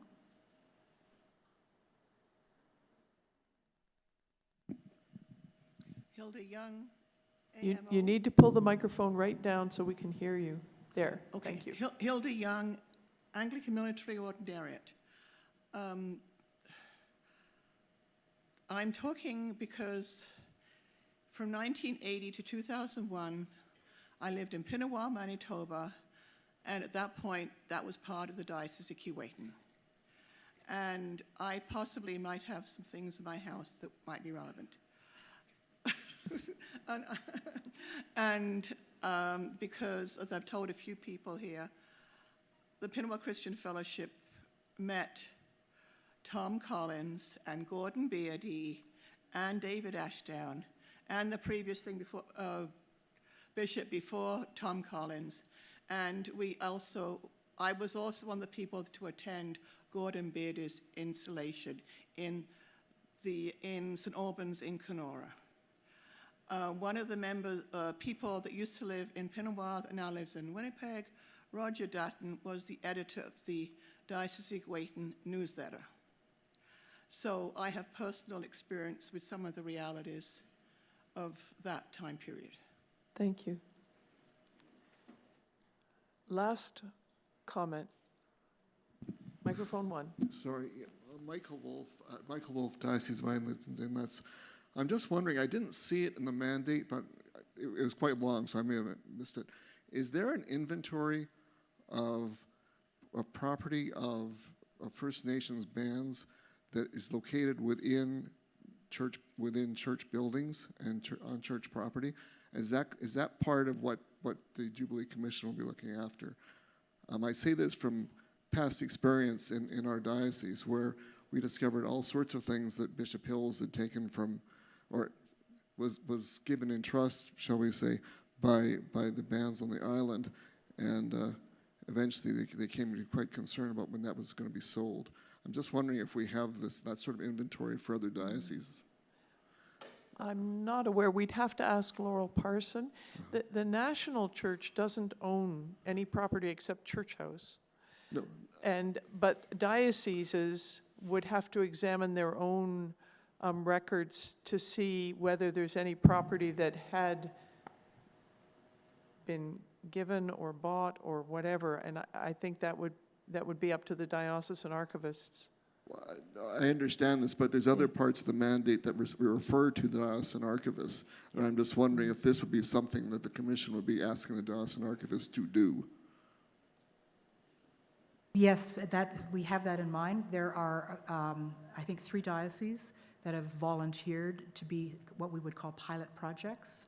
Some work has gone on, but I think your very question illustrates the complexity of the task that we're taking on. And there will always be situations that we discover, that will need further research done. So at this point in time, all that we're trying to do is set up a framework for all of that to happen, and we will be seeking the support of the relevant dioceses as we move forward.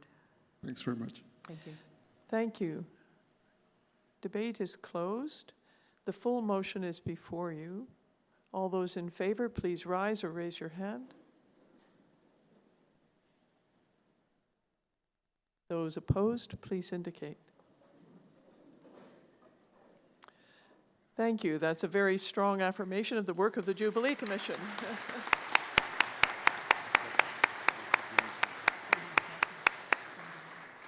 We're going to move to the final Dismantling Racism Task Force motion, which is A202, I believe. A202. The commitment to call to action 59. What did I do with my phone? I had a phone here. Could we have that one up, please? Yep. Thank you.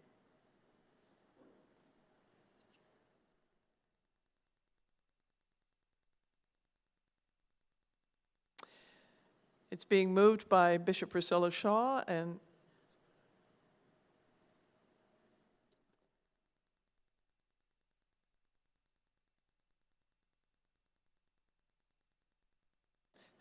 it's being moved by Bishop Leslie Wheeler-Dame and seconded by Canon Gary Russell. This is to affirm our commitment to call to action 59 of the TRC, direct all ministries to engage with the full historical realities of our involvement in residential schools, slavery, and other forms of racial injustice. Encourage all dioceses to similarly engage with these realities and take steps towards addressing the continuing aspects of these practices. Does the mover wish to speak? No? The seconder? Yes.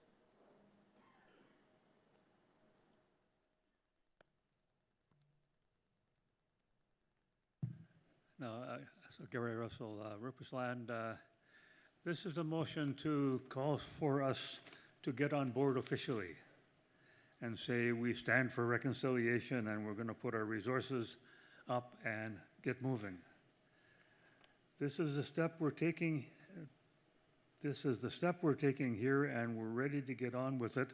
We've acknowledged our sins and promised to set off in a different direction to dismantle the injustices of colonialism.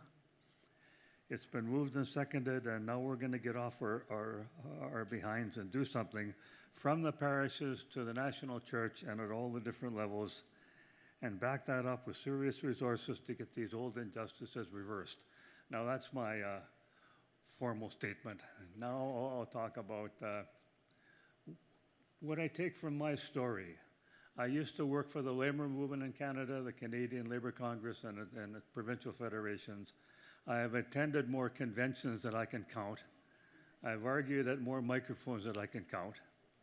And I've often seen very good resolutions be debated and working out all the problems and working out all the disagreements and coming up with a resolution that everybody liked and voting it in enthusiastically, putting it on the record, putting it in the file, putting it in the drawer, closing the drawer, and never opening the door again. Now, we don't want that. None of the framers of this resolution want that. To address that, I want to look at some of the words. We have one case that says affirm it, another case that says address it, and in 3 cases it says engage.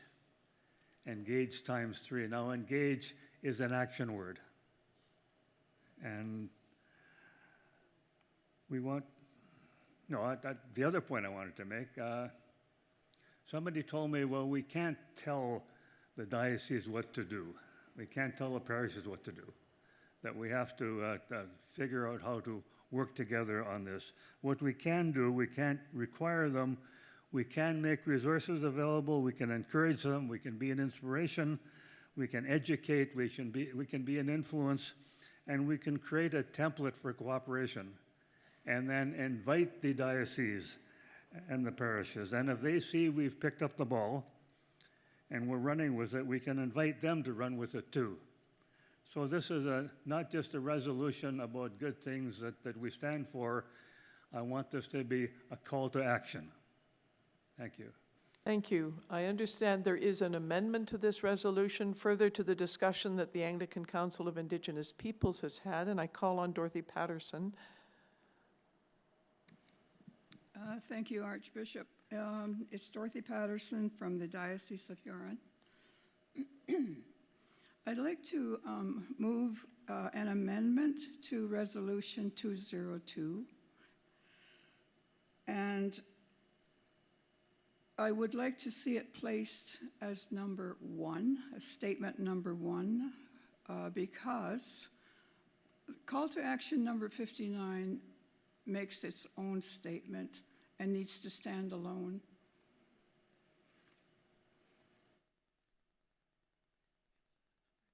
Sorry, it is number 1. No?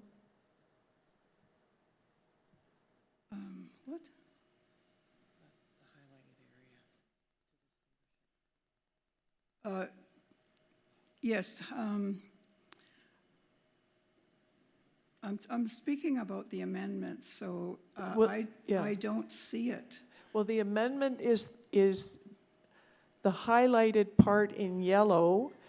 What has happened is a period has been placed at the end of residential schools, so that stands as a single direct statement in number 2, and then the remainder of that section has been moved to number 3, and number 3 has become number 4. So the part in yellow has been added. Furthermore, direct all ministries of General Synod to engage with the full historical realities of the Anglican Church's involvement in slavery. It took the residential schools part out and moved it into a separate sentence so that it is highlighted in and of itself. Yes, that is correct. I'm focusing I'm on sorry, it should all be in yellow. It should have been highlighted. Number 2 and the first part of number 3 should have been highlighted in yellow as the change. Yes, thank you. We're all getting tired. It's hard to keep track. I think it's really important, though, that the call to action needs to be spoken about, if I can take time to do that. Mm-hmm. We looked at that seriously and wrote up why the call to action needs to have its own voice. So I would like to just review a few pieces of the background on that. The call to action number 59 is one of 94 from the settlement agreement that was made between Indian peoples of Canada, all Indians, past and present, and the federal government. The call to action was written from the truths and the lived experiences of trauma and pain that's been caused by a sociopath who used his power to destroy families and their traditional ways of being and living. It was written because little children were taken and robbed of their Indian-ness. It's already been said once today, kill the Indian in the child was a motto, literally became used and misused by Roman Catholic and Anglican schools and missions. And physically, spiritually, emotionally, and socially, they deepened, the loss of those things deepened the mental anguish in little children to the point that today, second, third, and fourth generations from the families of those small children are struggling to try to recover. So I feel Call to 59 is worded to help Indigenous people find their humanity, find their identity, find their healing. It cannot, Call to 59 action should not and cannot be taken out of a context that's written specifically for the benefit and by Indigenous people in Canada. It cannot and should not be reworded or have another word to support added, which is the word of slavery, to support a motion that would serve another race. It cannot. My comments are stated with only good faith relations in mind. It's not meant to be harmful or hurtful or distance ourselves from anyone else of any other nationality. It's clearly put out to the clarification on that motion of the resolution. It's put out with what we would call in my language, gaiweo, in a good mind. And I felt it needed clarification. So thank you for listening. Thank you, Dorothy. This is Call to Action 59, just to remind us. We call upon church parties to the settlement agreement to develop ongoing education strategies to ensure that their respective congregations learn about their church's role in colonization, the history and legacy of residential schools, and why apologies to former residential school students, their families and communities were necessary. And the purpose of the amendment is to separate that work regarding residential schools from the other work around dismantling racism that deals with the historic realities of our involvement in other aspects of racism, such as slavery and racial injustice, and keep those clear in the motion. So those wishing to speak to the amendment. Microphone 2, Lydia. Lydia Mamaka, Bishop Musamakuis. Thank you for giving me the opportunity to speak. I almost went back down to my seat because I was going to read the call to action number 59, but thank you. Oops. But the chair should just stick to chairing. But I decided just to stay here and talk. I just want to say that this resolution A202 is called Commitment to Call to Action number 59, and which is part of the call to action items from the Truth and Reconciliation Commission. And we know that TRC was specifically to address what happened to my people, the indigenous people of the land. And I'm not against our brothers, colored brothers and sisters, but I think I would how to say, feel better if it was separated, but at the same, maybe 2 resolutions, but at the same time we know that we need to address the other forms of racism for other races. We know that, but I think we need to keep the call to action 59 for what it was, not mix it with something else or add anything to it. So are you asking for another amendment? I don't know if that's what it requires. Yeah, we can't have another amendment on the floor, but if after we've finished dealing with this amendment, if you wish us to further amend the resolution.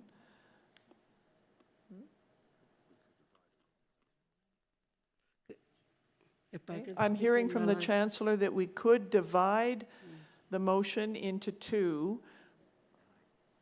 If I can speak in my language. So we could separate it without going through the whole process of making, as you can see, it's a laborious process. And to take number 1 and make it a separate resolution, affirm the commitment to call to action 59 of the Truth and Reconciliation Commission of Canada. Is that what you're asking? No, and 2. And 2 to? Just a minute, please. Lydia, do you want number 1 and 2 together, or do you want number 1 as a separate resolution alone? If I can speak in my language first. Wagaganotaman we call to action number 59 guys gadig ginaon sa and sunuag umagayayak kagiutul gadig banyo goni kutagawiyak misasyo esakagwe mamo nagadig yue kutagia gwen makatiya sa kawinoy majis ta kunaganuat ekwats pictiki picsat gadig basagaja gwetian. Yeah, I would recommend that number 3 be taken out.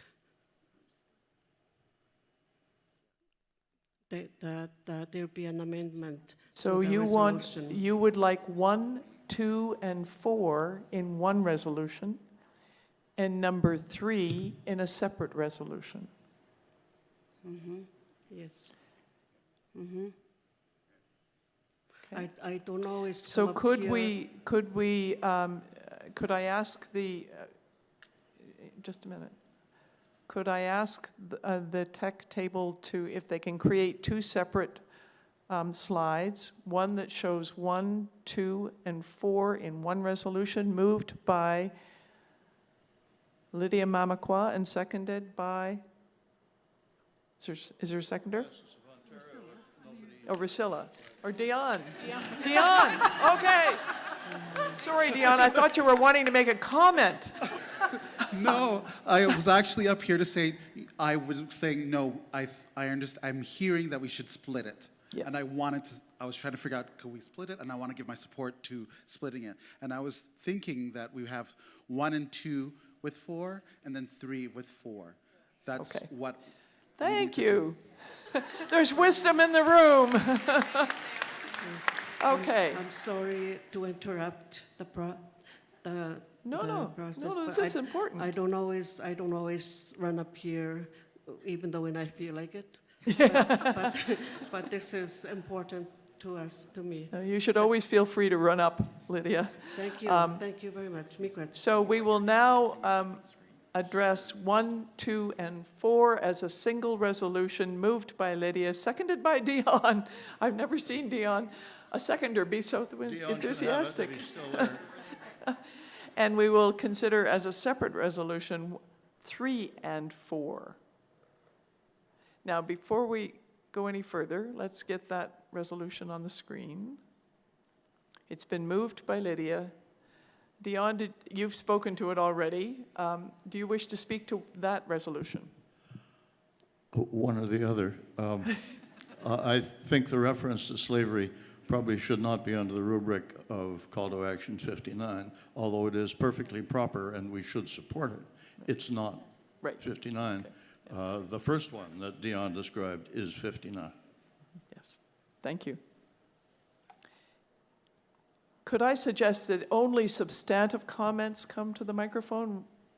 We really have a lot of work to continue to do, and if there are substantive changes or recommendations, we've heard a lot of commentary about the context of these resolutions, which has been very important, and I'm really grateful for it, but unless it's a substantive change to the resolution. So can I ask if microphone 2, is it a substantive change to this? It's wondering if it is a change at all. Unless I'm remembering wrongly, wasn't the 1, 2, and 3 we have there, was that not the original resolution? No, it is not. No, it is not. All right.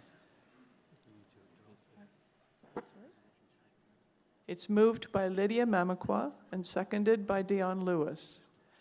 Dion, did you want to make any last comment before I call the vote? I asked for the question. Yeah.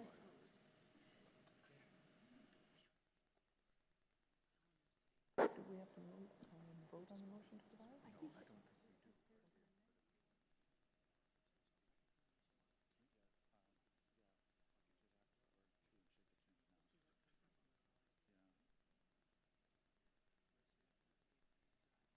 Okay, I'm hearing that the mover and seconder should really be Dorothy and Rusilla because they were the primary movers of the intention of this first motion. So Dorothy and Rusilla, are you okay with this motion and being the mover and seconder? Thank you. And we'll put Dion and... One small point. In terms of tense, is General Synod considered a plural or singular entity? Because it says Synod affirm as opposed to affirms, encourages, directs. I'm not sure whether it's not a big thing, but is it a plural or singular? We'll have to see the motion back on the screen in a minute. Thank you. Okay. It is moved by Dorothy Patterson, seconded by Rusilla Shaw, that this General Synod affirm its commitment to Call to Action 59, direct all ministries and encourage all dioceses. I think the tense is fine. All in favor, please rise.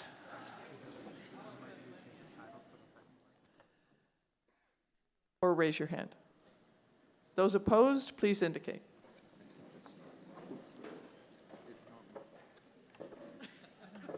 No, the mover and seconder, there it is. It's now, that's the right one now.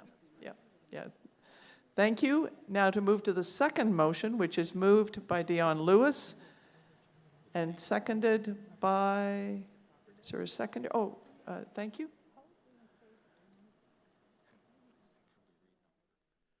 As a stand-in for many others, Philip Berry, Diocese of Ontario. Thank you. And we need to number it as A202A. And modify That's the not title. this one. We have to wait a minute until they've got it ready. And it will contain what was formerly Part 3 and 4 together. And it may need a new title because it's got nothing to do with the call. And it'll need a new title. Can we just call it Dismantling Racism?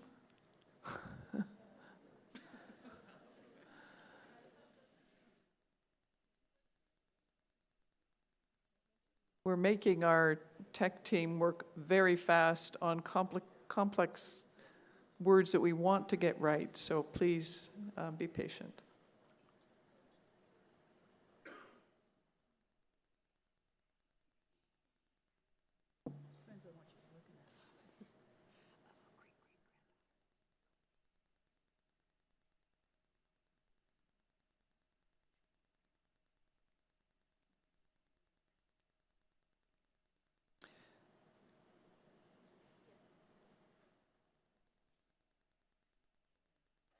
This was the resolution that listed directing all ministries of the General Synod to engage with the full historical realities of the Anglican Church's involvement in slavery and in racial injustice. I haven't got the exact wording, but that's the gist of it. And then encourage all dioceses across Canada to similarly engage with these realities and take steps toward addressing the continuing impact of these practices.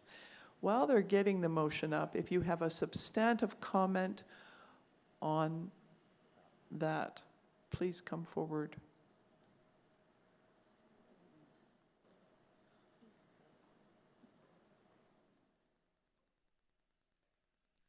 John Rye, Diocese of Saskatchewan. My grace, the family of God gathered here now.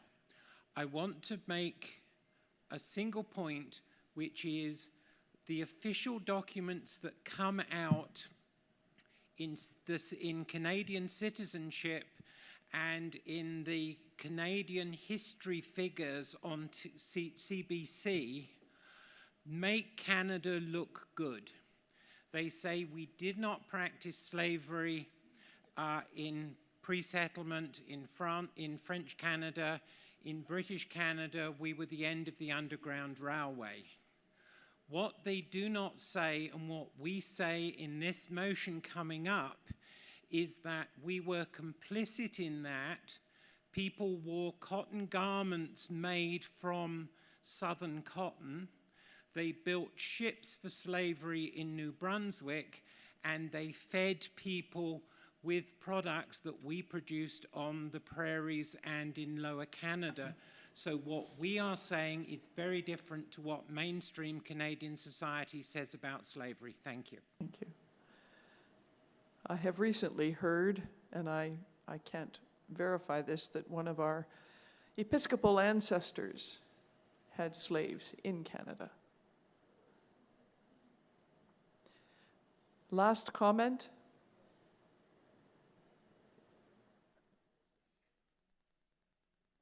Just to David Edwards, Diocese of Fredericton. Just to add to what was just said by John, the deanery in Fredericton had, which still stands but is no longer the deanery, had an extension which is now where the cathedral hall is, and in that extension, prior to the cathedral hall being built, was discovered rings for the locking of slaves. Additionally, one of our oldest rectories has a room in the basement which it is believed was a punishment cell for slaves. So this is not far from us. Thank you. Yeah. It has been moved and seconded. Not seeing anyone else at the microphones. All in favor, please rise. Raise your hand. Any opposed, please indicate. Thank you, and thank you very much to Lydia and others who helped us separate those two very important concepts and pieces.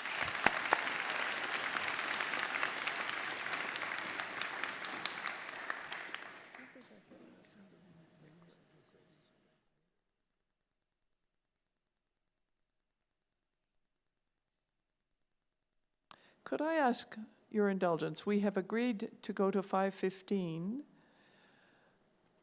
I'm going to ask if you would give a potential up to 5:30 so that we can address the peace in Palestine and Israel resolution.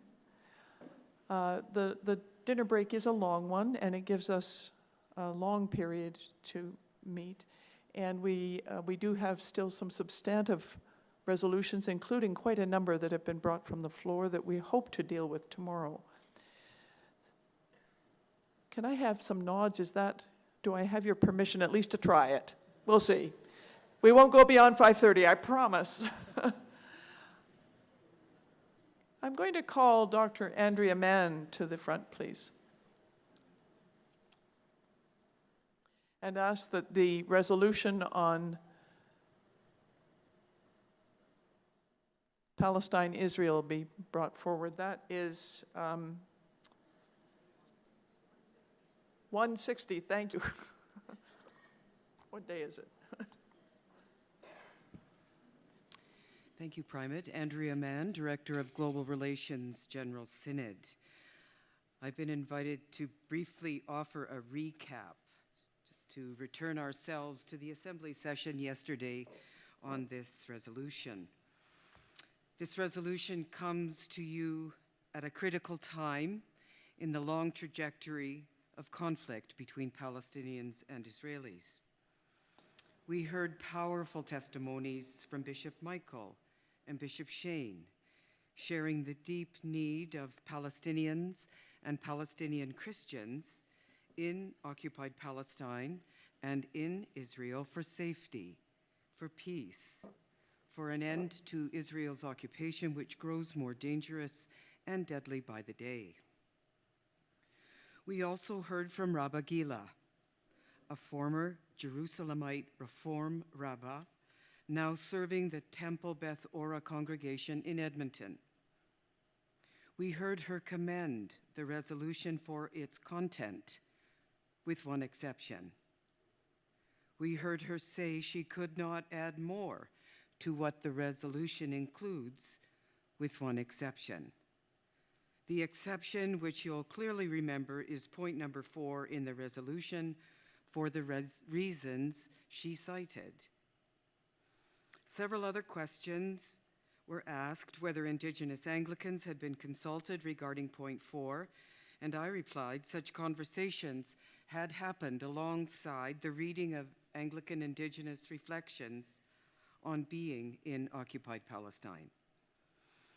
Others also asked about the absence of a Palestinian Christian speaker, which was answered, though more could have been said about the risks that would pose for such a person, either living in Canada or in Palestine, if permission to travel would have been granted to that Palestinian in the first place. The concerns mentioned and the questions asked about point 4 in the resolution have been heard by the resolution drafting team, the mover, and the seconder. So I ask if Bishop Greg Kerr-Wilson and Bishop Andrew Aspel wish to speak to the motion. Greg? Your Grace, members of Synod, Greg Kerr-Wilson, Calgary. In preparation for this, I had actually been planning to say a bunch of things about reflections of my own from a trip to Israel-Palestine in 2004, And then Bishop Shane Parker, who happens to have been on the same trip, shared all my memories. And so I will simply say that the things that he said yesterday were exactly the moments that I remember profoundly on that trip in seeing the way things were in 2004. But to add to that as well, we also heard, and again from a Jewish Israeli professor from Tel Aviv University, talking about the things that were done by government policy, by administrative policy, that made the lives of Palestinians hard and sometimes impossible, created conditions in which Palestinian peoples were essentially being driven out. At the end of that time, of that trip, my wife Vicky and I had an opportunity to go to Bethlehem and the town of Beit Sahor, where we spent a lunch hour with the mayor of Beit Sahor, who talked movingly about how families that have resided in the Holy Land, the land of the Holy One, for centuries, are now giving up their places because of how difficult things have been made by actions of the Israeli government. And so I think it is an issue that we cannot turn away from. I also want to say that I was also moved by the presentation yesterday by Rabbi Gilla, and very much take to heart the urging to more deeply reflect on and converse with Jewish brothers and sisters, and perhaps Palestinians as well, moving forward. And so I am happy to, well, happy is not the right word. I feel it is important that we make this, that we move this without the paragraph, number 4, so that we have time to lay it aside and to continue with the conversations. And so I so move.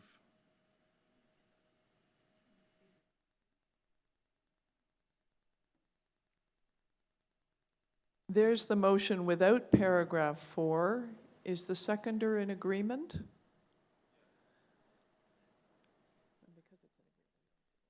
We don't have to vote on it because the mover and seconder have agreed to remove paragraph 4 for further consultation. It's been moved and seconded. Is there any discussion? Microphone 2. Sandra Fife, Diocese of Nova Scotia and Prince Edward Island. Your Grace, just wondering about this in relation to Lutheran conversations about this. Or we have shared with the Lutherans that a revised motion was coming forward. They're waiting anxiously to hear what we're doing down here. Thank you. So, that's all I wanted to know. Thank you. Microphone 1. Your Grace, David Parsons, the Arctic. What I have here, and like seeing all the parts, is it possible to see the next slides, the part about, and that's it? No, there's a further slide. Several slides. It is on the website. Yes, I have it here. Yep. And I just have for myself, I'm all for peace, praying for peace. I just I cannot in all good conscience speak against Israel or the Israeli government, but encouraging all people to be seeking for peace. And I know it's very complicated. And I spoke about this, I don't know, at one General Synod, many General Synods before, that within all of our deliberations and conflicts and seeking reconciliation here in Canada, and what we're still trying to work through even during this General Synod, I just cannot support this motion and to speak against and give advice to Israel, to call on to ask all the peoples to work for peace and reconciliation. Yeah, for sure, I do. But as for the parts that I read in this other part about, I guess it would be believing the scriptures of the Bible that talk about the lands that have been covenanted to the descendants of Abraham, Isaac, and Jacob, that they would be returned, that the people would return back. This motion and parts of it speak as if I should deny that I believe that that's true, and I don't. So, thank you very much for your time. Thank you. Microphone 2. Thank you, Your Grace. Stephen Fields, Toronto. I rise to support this resolution. I heard yesterday that we are to be careful as to how we speak so as not to offend or cause more pain to be imposed upon the Palestinian siblings. So if I use a word that may be offensive, I apologize, but I feel a need to say it. The UN General Assembly adopted International Convention on the Suppression and Punishment of the Crime of Apartheid in 1973. The ICSPCA defines apartheid as inhuman acts committed for the purpose of establishing and maintaining domination by one racial group over another group. The crime of apartheid was further defined in 2002 in Article 7 of the Rome Statute of International Criminal Court as encompassing inhuman acts such as torture, murder, forcible transfer, imprisonment, or persecution of an identifiable group on political, racial, national, ethnic, cultural, religious, and other grounds. Israel's practices align, in my mind, to that definition. I would not want to say what we should do or tell Israel, but I firmly believe that these acts they look like a duck, swim like a duck, probably is a duck.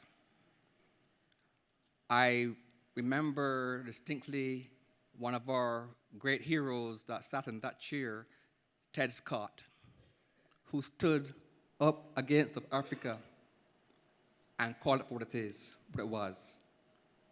And I would like us to note, to be very clear, that this is such a painful thing for me. I made 2 visits to Palestine, and on each occasion, encountered people. I met a man who had the key to the house that he was taken out of and hoped to return someday. I went to Hebron and saw children on a fence on the right side in dry, arid Israel, playing on lush green lawns and sliding down the slides. On the other side, children in dusty, other side, begging for money. What can we expect of a future if in their own infancy they are told you are not like the other? I support this motion and I urge us to vote for it. Thank you. Thank you. Microphone 1. Thank you, Archbishop. Bruce Myers, Diocese of Quebec. I'm standing to oppose this motion, but not because I do not stand in solidarity with Palestinian Christian and especially Anglican Christian sisters, brothers, and siblings, some of whom I count among my friends and colleagues. Like a number of you, I have made pilgrimage to the land of the Holy One, have been the guest of Palestinian Christians, have witnessed firsthand the injustice and oppression they face daily, injustice and oppression that is real and indeed intensifying, and which this resolution rightly seeks to address at the request of our Palestinian Christian partners. Archbishop Hossam Nuaim of Jerusalem was quoted by one of the presenters in yesterday's plenary session as saying that when visiting the land of the Holy One and engaging with the realities there, we must listen carefully to both narratives. My concern is that in the preparation of this resolution, our churches have not sufficiently done so. While a number of Canadian Jewish groups were provided with the content of this resolution, and I'm aware it's been discussed with several of them further prior to this gathering, this was only after it had been approved by COGS to be sent to the General Synod. This left little or no opportunity for representatives of Canada's Jewish community to tell us how they feel about our recounting of their story. and for us to take account of what they may have told us. This stands in contrast to the process in which our church engaged to transform the prayer for the conversion of the Jews to the prayer for reconciliation with the Jewish people, which this General Synod approved in second reading this week. The Canadian Rabbinic Caucus was informed about that prayer project early on, invited into the process, and offered feedback that in fact shaped the wording of the prayer. Rabbi Adam Stein, a member of the Rabbinic Caucus who addressed the 2019 General Synod, said this about the process, quote, "Seeing things through the eyes of others is powerful. It is clear to me that the Anglican community is seeing its prayer book partially through the eyes of the Jewish community and understanding how these words can impact us," end quote. With a remarkable combination of generosity and candor, Rabbi Gila Kane reminded us yesterday about how our words can impact the Jewish people, and it would have been so much better if her voice and other Jewish voices could have been heard earlier in the process. And while I'm grateful that Section 4 has been removed from this version of the resolution before us, I believe we still need more time to engage in dialogue with Canada's organized Jewish community about the content of this resolution, honoring the principle of not about them without them. I remind the General Synod that in 2013, this very body made a commitment to strengthen relationships with Canadian Jews. And so I'd encourage us to hit pause on this process and take the time it's necessary to get it right as we possibly can. And in the meantime, there's nothing stopping our churches from continuing to act in tangible ways in support of our Palestinian Christian partners in the land of the Holy One. Thank you. Microphone 2.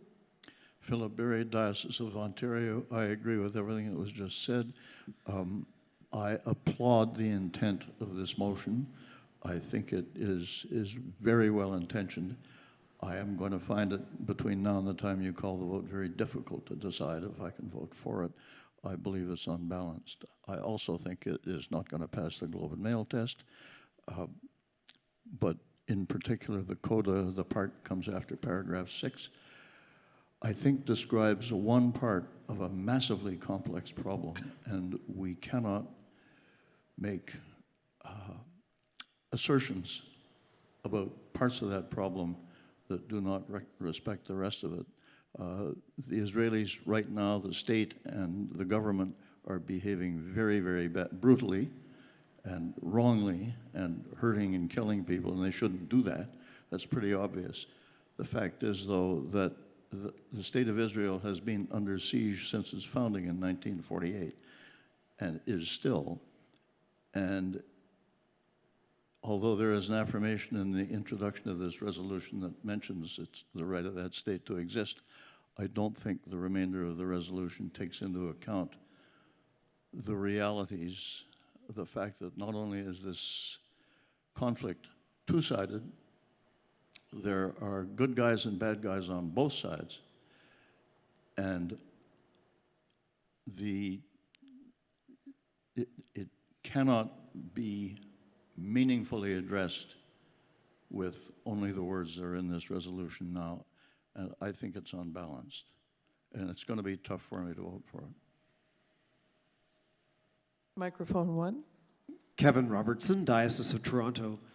Your Grace and members of General Synod, I want to commend those who put all the work into the webinar. I thought the webinar that was offered a couple of weeks ago in preparation for our General Synod on this matter was really helpful. And after watching it, I walked away feeling like I had as much information as I could have, at least in 60 minutes, to be able to come here.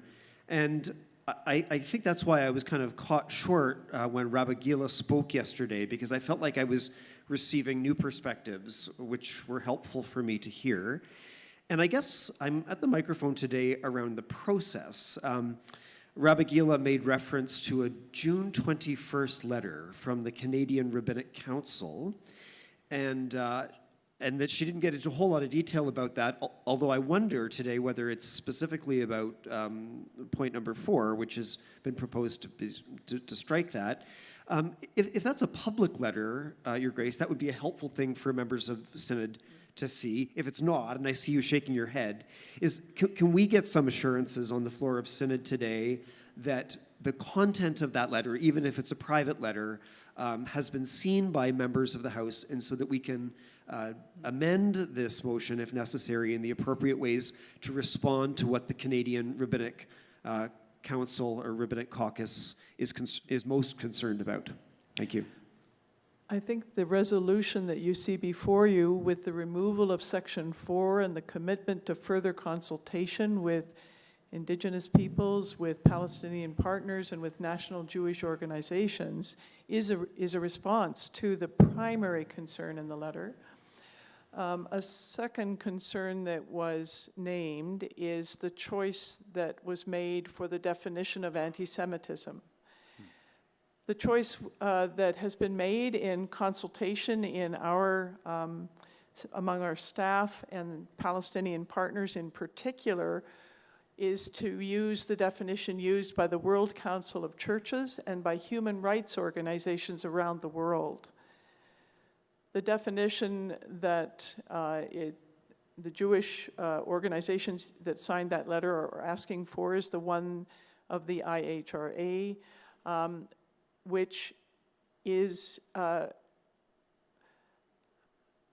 raises some difficulties for human rights. In the sense that the examples that they use in that definition are ones that would go beyond, would make any critique of the Israeli government, not the Jewish people, and not the right of the State of Israel to exist, but any critique of the Israeli government would then be considered anti-Semitic. And that's not a position that we can stand by with our Palestinian partners, because they need to be able to critique the actions of the government that are frankly so egregious, so egregious. And so we have been very firm in using an alternate definition that holds a place for the right of the State of Israel to exist, that is very clear about the rights of the Jewish people and of Judaism as an Abrahamic faith, but does not go as far as the IHRA definition. Those were the main concerns.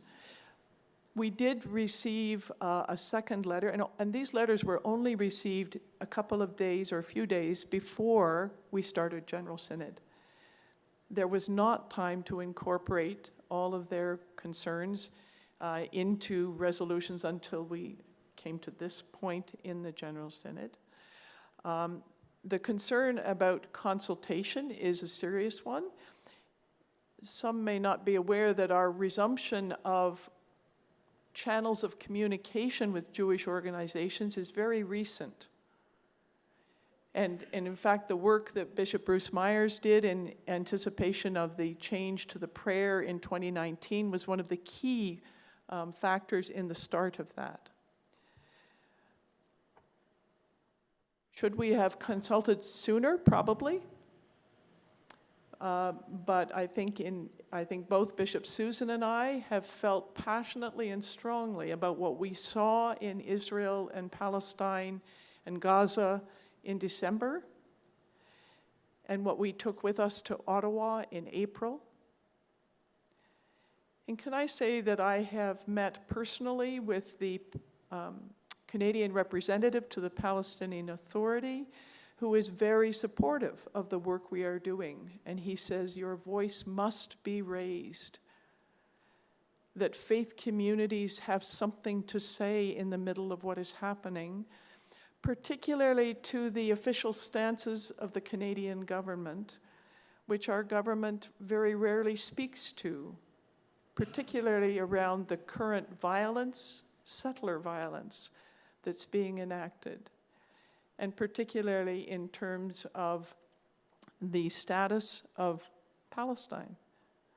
We are equally aware that the Palestinian Authority is not a stable government, and it's not a government that is one that you would hold up for admiration. This is a complex story. But what is happening now, right now, Yes, we could postpone this till, till COGS, till next year, till General Synod 2025.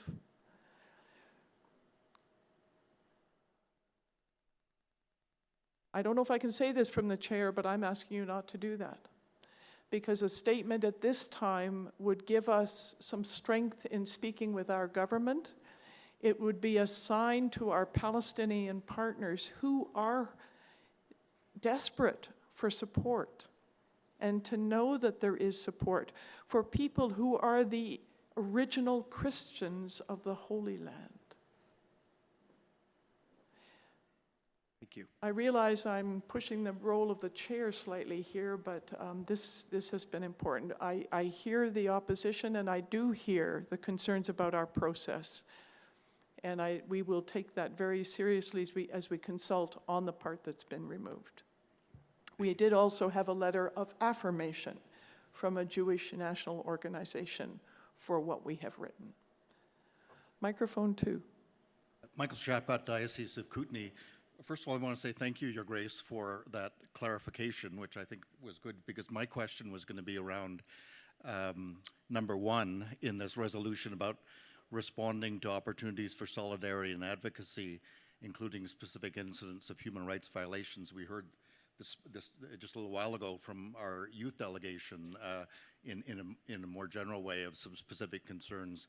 I myself was in the Holy Land in January and February of 2020, just before the world shut down, at St. George's, and visited many of the places and have formed my own views.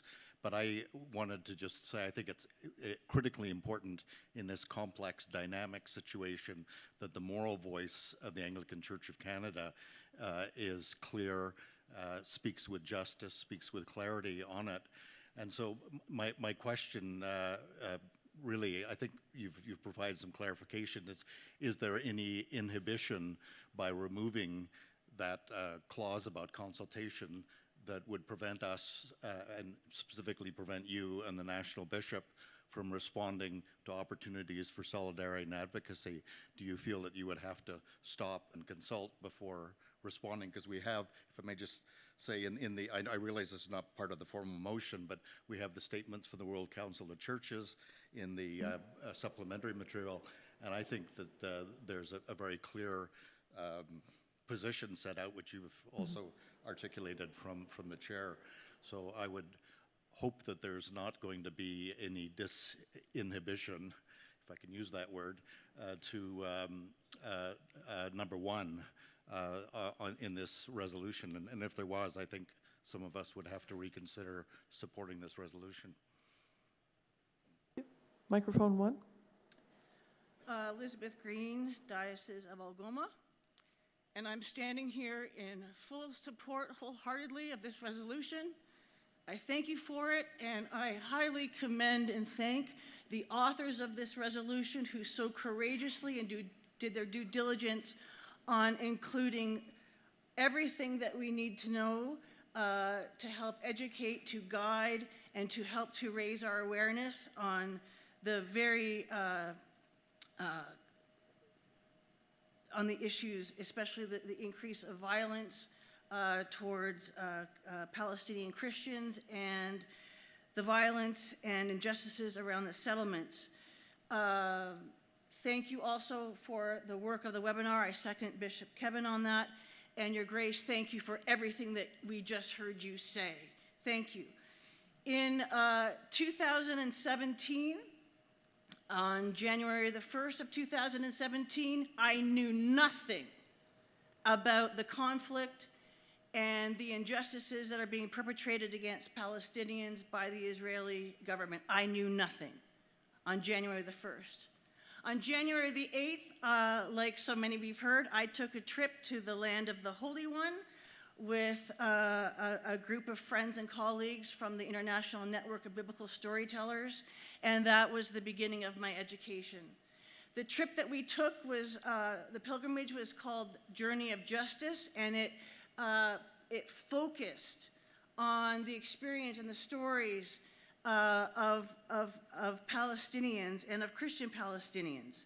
Very quickly, we met with Reverend Dr. Mitri Rahib at the Bethlehem Christmas School, the Lutheran Christmas School. We met with people from the Tent of Nations who are advocating for nonviolent resistance and refuse to be enemies. We went to the Aida refugee camp, and we learned about the 6,000 people living in that camp and the 7 million Palestinian refugees elsewhere. And of course, we heard about settlements. But last night, Bishop Shane, in his wonderful talk to us, quoted a Palestinian who said, "Tell the world what you see." And we have heard so many informed comments here that I don't need to repeat, so I'm going to tell the world right now what I saw. Towards the end of the trip, I met with a little tiny family in East Jerusalem. They were Arabic. The woman did not speak English. They had a toddler who had a degree of Down syndrome. And I met with the man whose teeth had been smashed in because he encountered some violence at a checkpoint. And I listened to their story, and they said to me that I was the only person, a visitor, a tourist, who stopped to listen to their stories and who cared enough to hear. And I made a vow on that day that I would advocate for them and for Palestinian rights going forward for the rest of my life. So I'm telling the world what I see. Thank you. Thank you.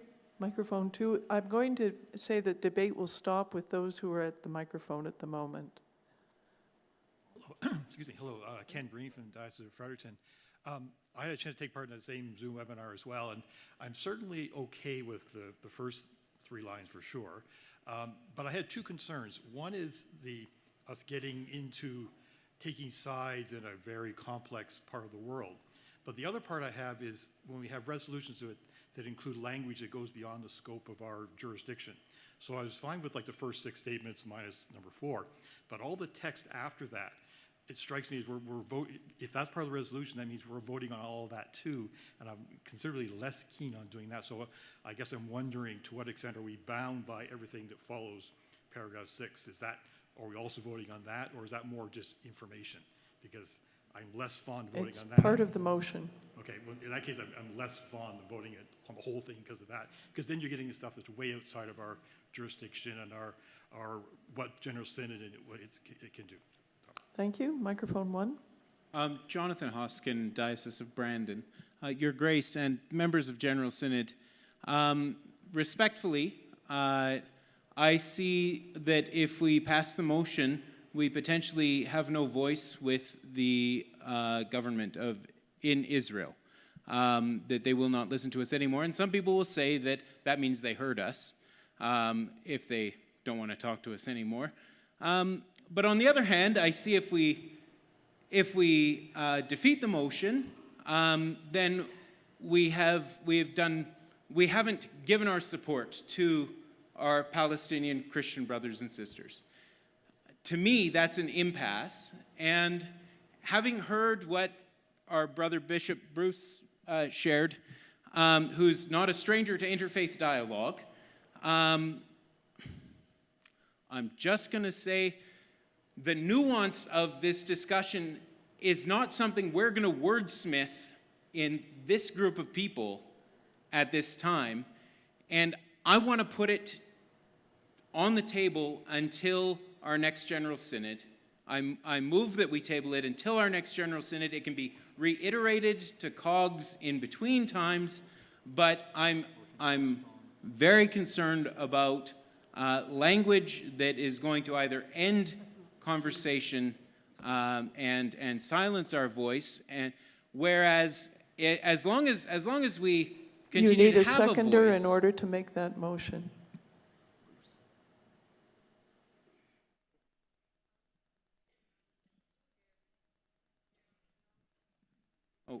I've got either Helen or I It's think not a Bruce. debatable motion. It's been seconded by Bishop Bruce Myers.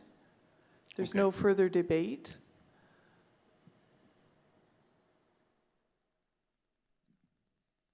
The House needs to vote on whether you wish to have this motion tabled to the next General Synod. All those in favor, please rise or raise your hand.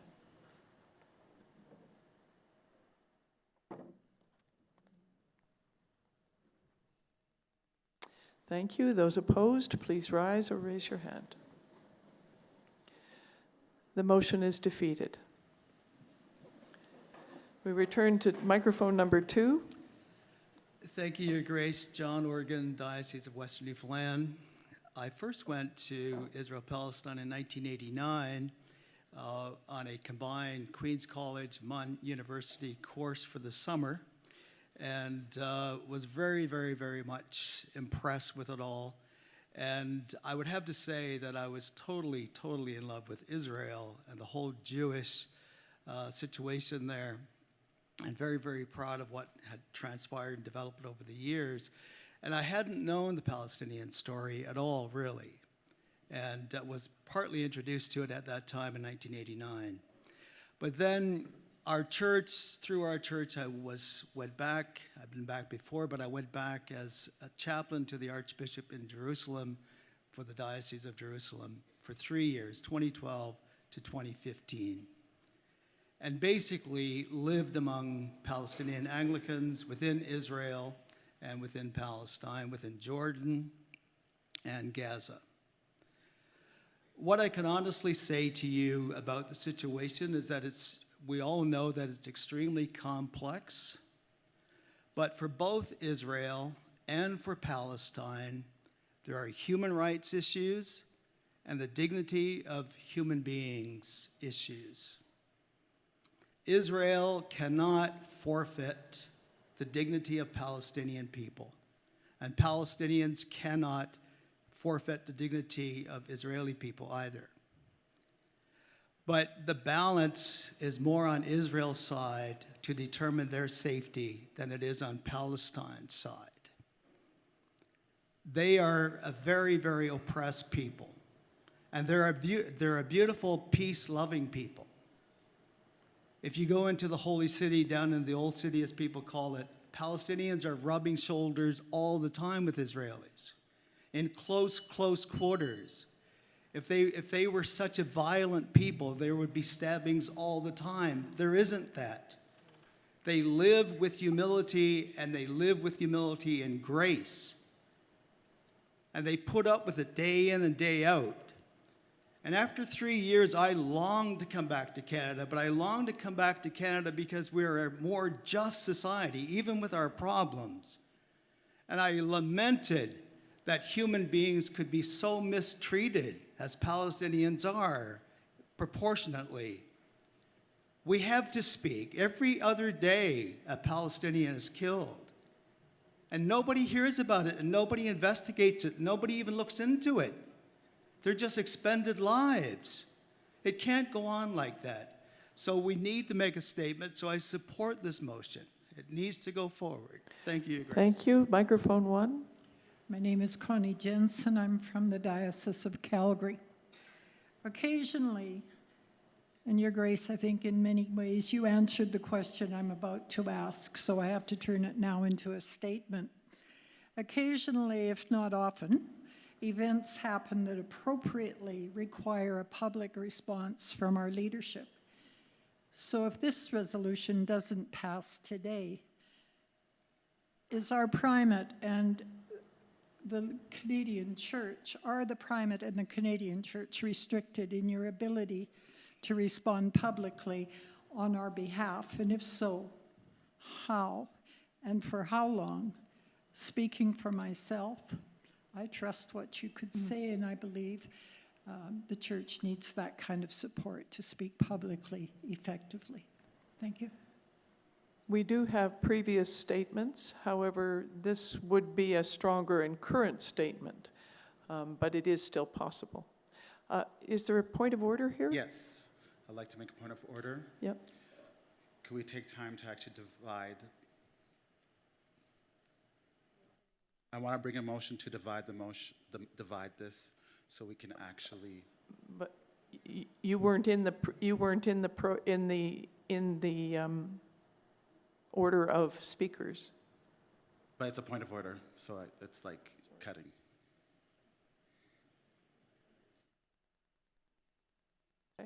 Okay.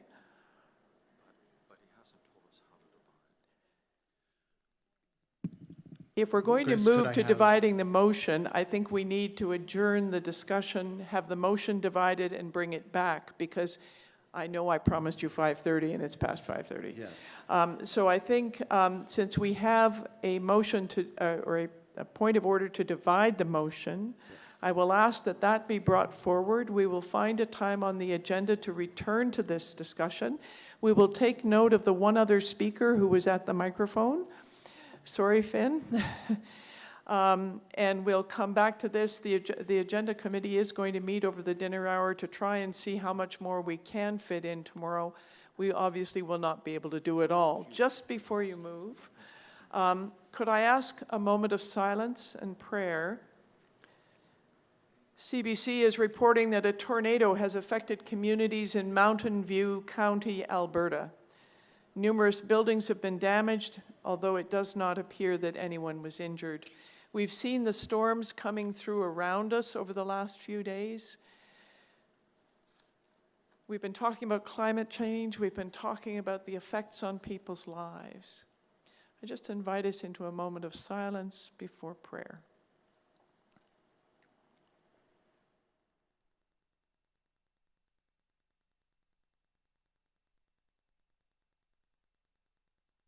God of compassion, as our hearts have been centered on so many important issues here in this room, there are people around us being affected immediately by the forces of nature. We pray for the people of Mountain View County, for those whose homes or buildings or farms or barns have been destroyed. We hope in our prayers that no one has been injured or killed. We pray for all first responders and those who assist in emergencies. And pray for your healing power and grace to be at work in that community.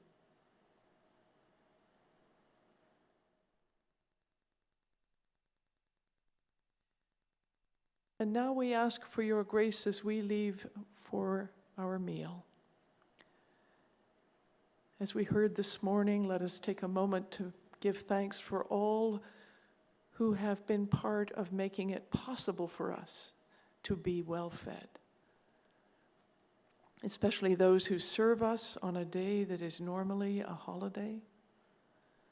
For those who have prepared and grown the food, transported it, cooked it, and made it available, and taken care of all of the needs that we have. Bless the food we are about to receive. Bless us in your service and continue to be with us in our discernments. For we ask in the name of Christ our Savior. Amen. We are adjourned until 7 p.m. when we gather with the Anglican Council of Indigenous Peoples.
you.